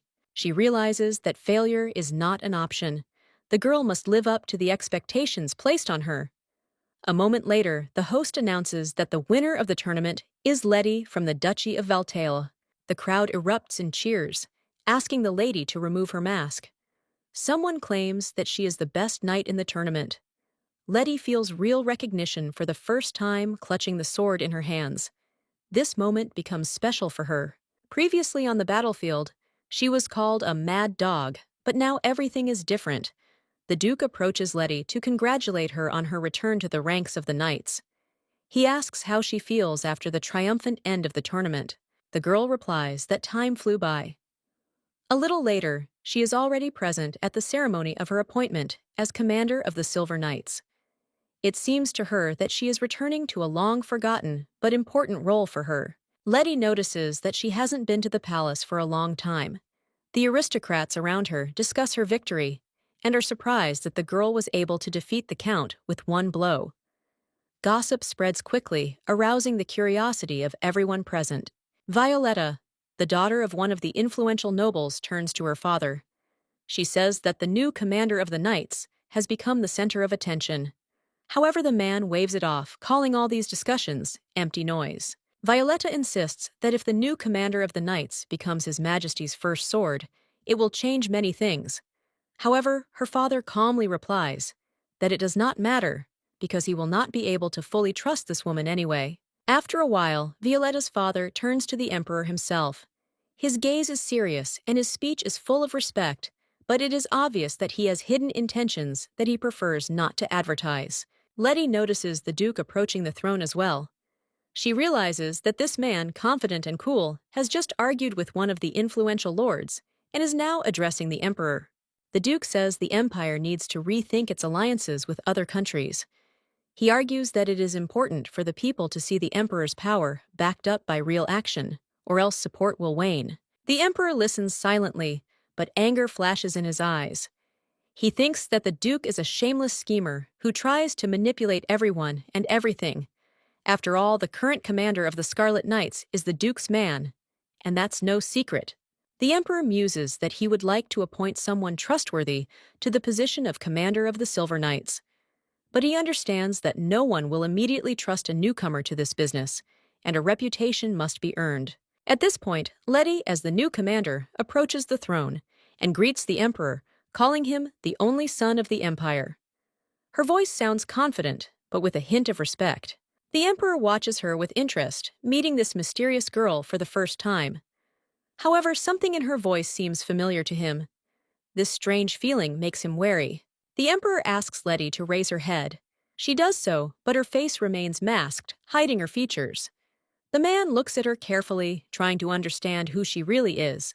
The day of the Knights tournament is approaching. The streets are bustling. Someone is shouting out, inviting people to line up. The reason for the bustle is simple. Everyone wants to try their signature shashlik, because it is a rare day when you can enjoy such an event. Discussions are raging around the tournament. Bets on the winners are also organized here. One of the knights bets on Count Harris, and another notes that most have already chosen him, and it will be difficult to earn much on this because the odds are too obvious. A young man enters the argument, saying that betting on the Count is still better than trusting the captain of the Scarlet Knights. According to rumors, this captain recently escaped from a monster, leaving a defenseless child with a pregnant woman. Fortunately, Count Harris was nearby. Someone in the crowd asks how such a person could have been appointed captain. Another passing by agrees that there is some truth in what the interlocutors are saying, and the situation does indeed look depressing. Suddenly, the main character passes by them. She remains in a mask, hoping that no one will recognize her. The girl is sure that the river of events will protect her identity from prying eyes, which is especially important for her now. At this moment, someone from the crowd addresses the lady, noting her good mood. He asks, "Did she really hear something interesting?" The girl, with a slight smile, answers that nothing special and tries to hide her true thoughts. The Duke, overhearing this conversation, asks the girl if she really heard nothing. He suggests that she may have heard gossip about a young man claiming to have seen a man who disappeared 10 years ago. However, the Duke adds that such rumors can hardly be trusted. The young man, hearing doubts, insistently assures that his words are true and even swears to it. The main character smiles, noticing how interesting this is, although doubts do not leave her. Their conversation is interrupted when they approach a crowd of people. The girl notices that the competition has already begun and switches her attention to what is happening in the arena so as not to attract unnecessary attention. Coming closer, the main character sees the vice captain of the White Knights fighting on the field. His movements are precise, and she immediately understands that he does not hold this position by chance. Watching him, the girl catches herself thinking that a lot of time has passed since their last meeting. A vice captain named Barton defeats his opponent with a display of skill. The crowd cheers, and the girl remarks on how much he has grown as a warrior. The announcer announces that Marquis Tail will fight next in the arena. The competition continues, one duel after another. Finally, the main character realizes that her turn is near. She feels slightly nervous, but is internally prepared for the test. At this moment, the Duke turns to her, wanting to encourage her. His words sound calm, but inspire confidence. The Duke tells the girl that she shouldn't worry, because he knows that she can handle it. His encouragement makes her smile, and she takes his words as a sign of trust. The girl prepares to enter the arena, feeling that the time for action has come. As the heroine heads towards the arena, a question comes from the crowd. Is the Duke's family really participating in the tournament? The spectators discuss the girl, many hearing the name Letty for the first time. Someone assumes that the battle will end quickly, judging by her fragile physique. Of Valtail enters the arena. Her opponent is one of the tournament's main contenders, Malik Blonde, son of Viscount Blonde. The crowd explodes in discussion, eagerly awaiting the start of the battle. Malik abruptly declares that he has no intention of fighting the small fry. He demands that Sir Barton or Count Heres be brought to him. His voice is full of contempt, and the volume of his statements irritates many. The girl, covering her ears from his screams, thinks mockingly that Malik seems to be trying to lull her to sleep with his screams. She already regrets that she will have to waste her strength on such an opponent, but her determination only grows stronger. Letty asks Malik if he knows the rules of the tournament. She reminds him that in order to face stronger opponents, he must first defeat her. With a slight smirk, she adds that she does not understand how such a dumbass wants to become the commander of the knights.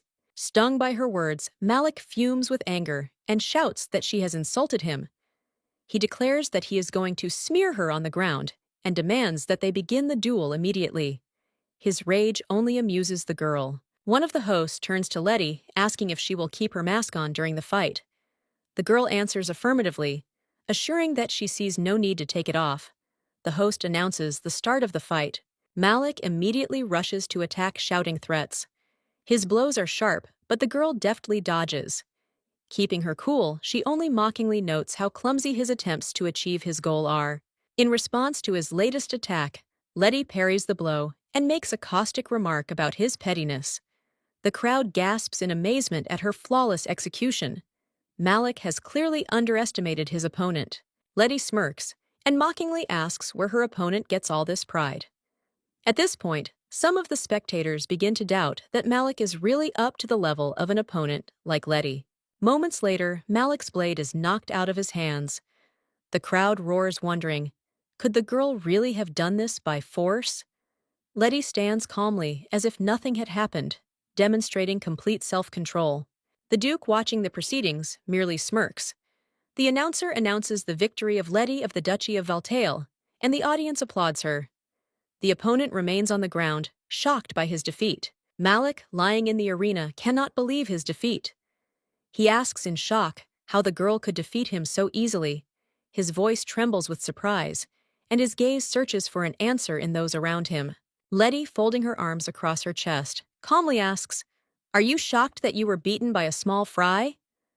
From that moment on, she begins to defeat each of her opponents, causing genuine admiration among the audience. Over time, the residents of the capital begin to support Letty, admiring her skills.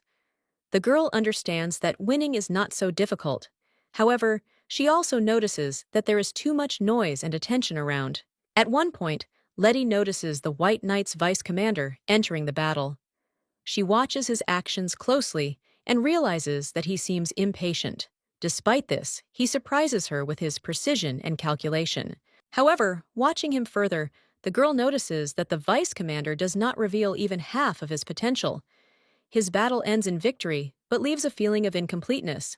Soon it is announced that Count Aaron Harius will enter the final. The crowd greets the finalist with thunderous applause. At this time, Barton leaves the arena, which attracts Letty's attention. She wonders why he is in such a hurry and what could be the reason for his strange behavior. A girl's voice comes from the crowd, confused, asking what to do now. She clearly didn't expect Barton to lose. Letty listens to the conversation, trying to figure out who is speaking. The girl notices that it is Jessie, who apparently came to watch Barton's performance. Letty can't help but wonder what Jessie's relationship with the vice commander might be. The main character begins to suspect that Jessie is interested in Barton. However, given that she has been gone for 10 years, Letty decides that it is difficult for her to understand the whole picture. She can only watch events unfold. Finally, Letty enters the arena. Excitement mixes with anticipation. She understands that the time has come for the long-awaited finale. In her thoughts, the girl asks Justin not to worry and promises that she will avenge him. The announcer announces the decisive fight: Count Aaron Harius versus Letty of the Duchy of Valtale. The crowd perks up eagerly, awaiting the start of the duel. The atmosphere heats up as the opponents enter the arena. The Count, looking at the girl, asks if she's going to stay in the mask again. Letty, holding back a smile, answers affirmatively. Aaron only smiles mysteriously, his gaze becoming more attentive. Letty asks why he's smiling, and the Count replies that 2 people in his life have communicated with him in that way. And as it turns out, one of them was her. His words sound both confident and friendly. Aaron adds that, watching her, he senses incredible talent. He promises to give his all to make this fight worthwhile. Letty understands that his words are sincere. The girl, with a slight smile, tells him not to expect too much from her. She feels that this fight will be the most difficult in the tournament. The crowd is preparing for the battle to begin, and the host gives the start. Aaron takes off at lightning speed, and the fight begins. Letty is surprised to see that he is incredibly fast and accurate. It is clear to her from the start that this opponent is the most serious of all those she has ever met. The Count comments on the progress of the fight, noting that it was not an easy battle. He admits that Barton was a strong opponent, but he always felt like he was one step ahead of him. However, with Letty, it is different. Aaron adds that he has his own strengths, and fighting her only reveals them. Letty, hearing his words, smiles slightly and sarcastically asks if he is really sure about that. At the same moment, she skillfully knocks the weapon out of his hands, showing her superiority. Letty mentally recalls how Kairos waited for her return for 10 long years, and the place of the commander of the Silver Knights was empty. She realizes that failure is not an option. The girl must live up to the expectations placed on her.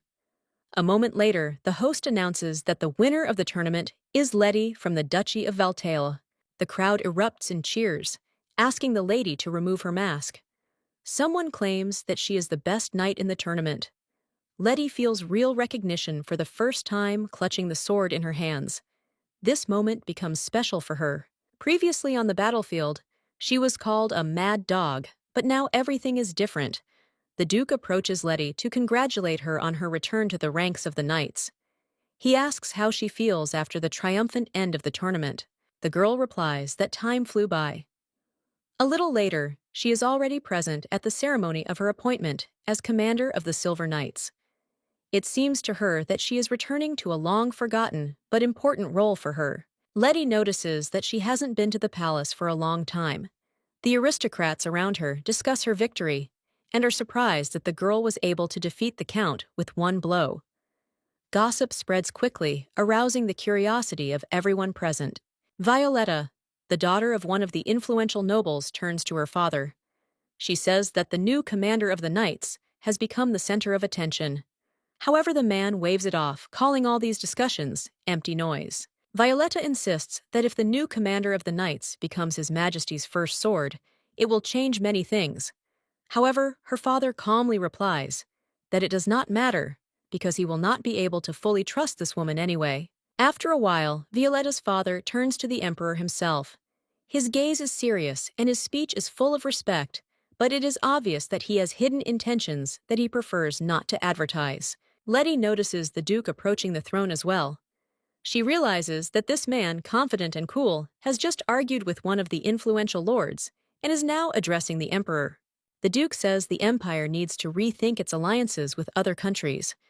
He argues that it is important for the people to see the emperor's power backed up by real action, or else support will wane. The emperor listens silently, but anger flashes in his eyes. He thinks that the Duke is a shameless schemer who tries to manipulate everyone and everything. After all, the current commander of the Scarlet Knights is the Duke's man, and that's no secret.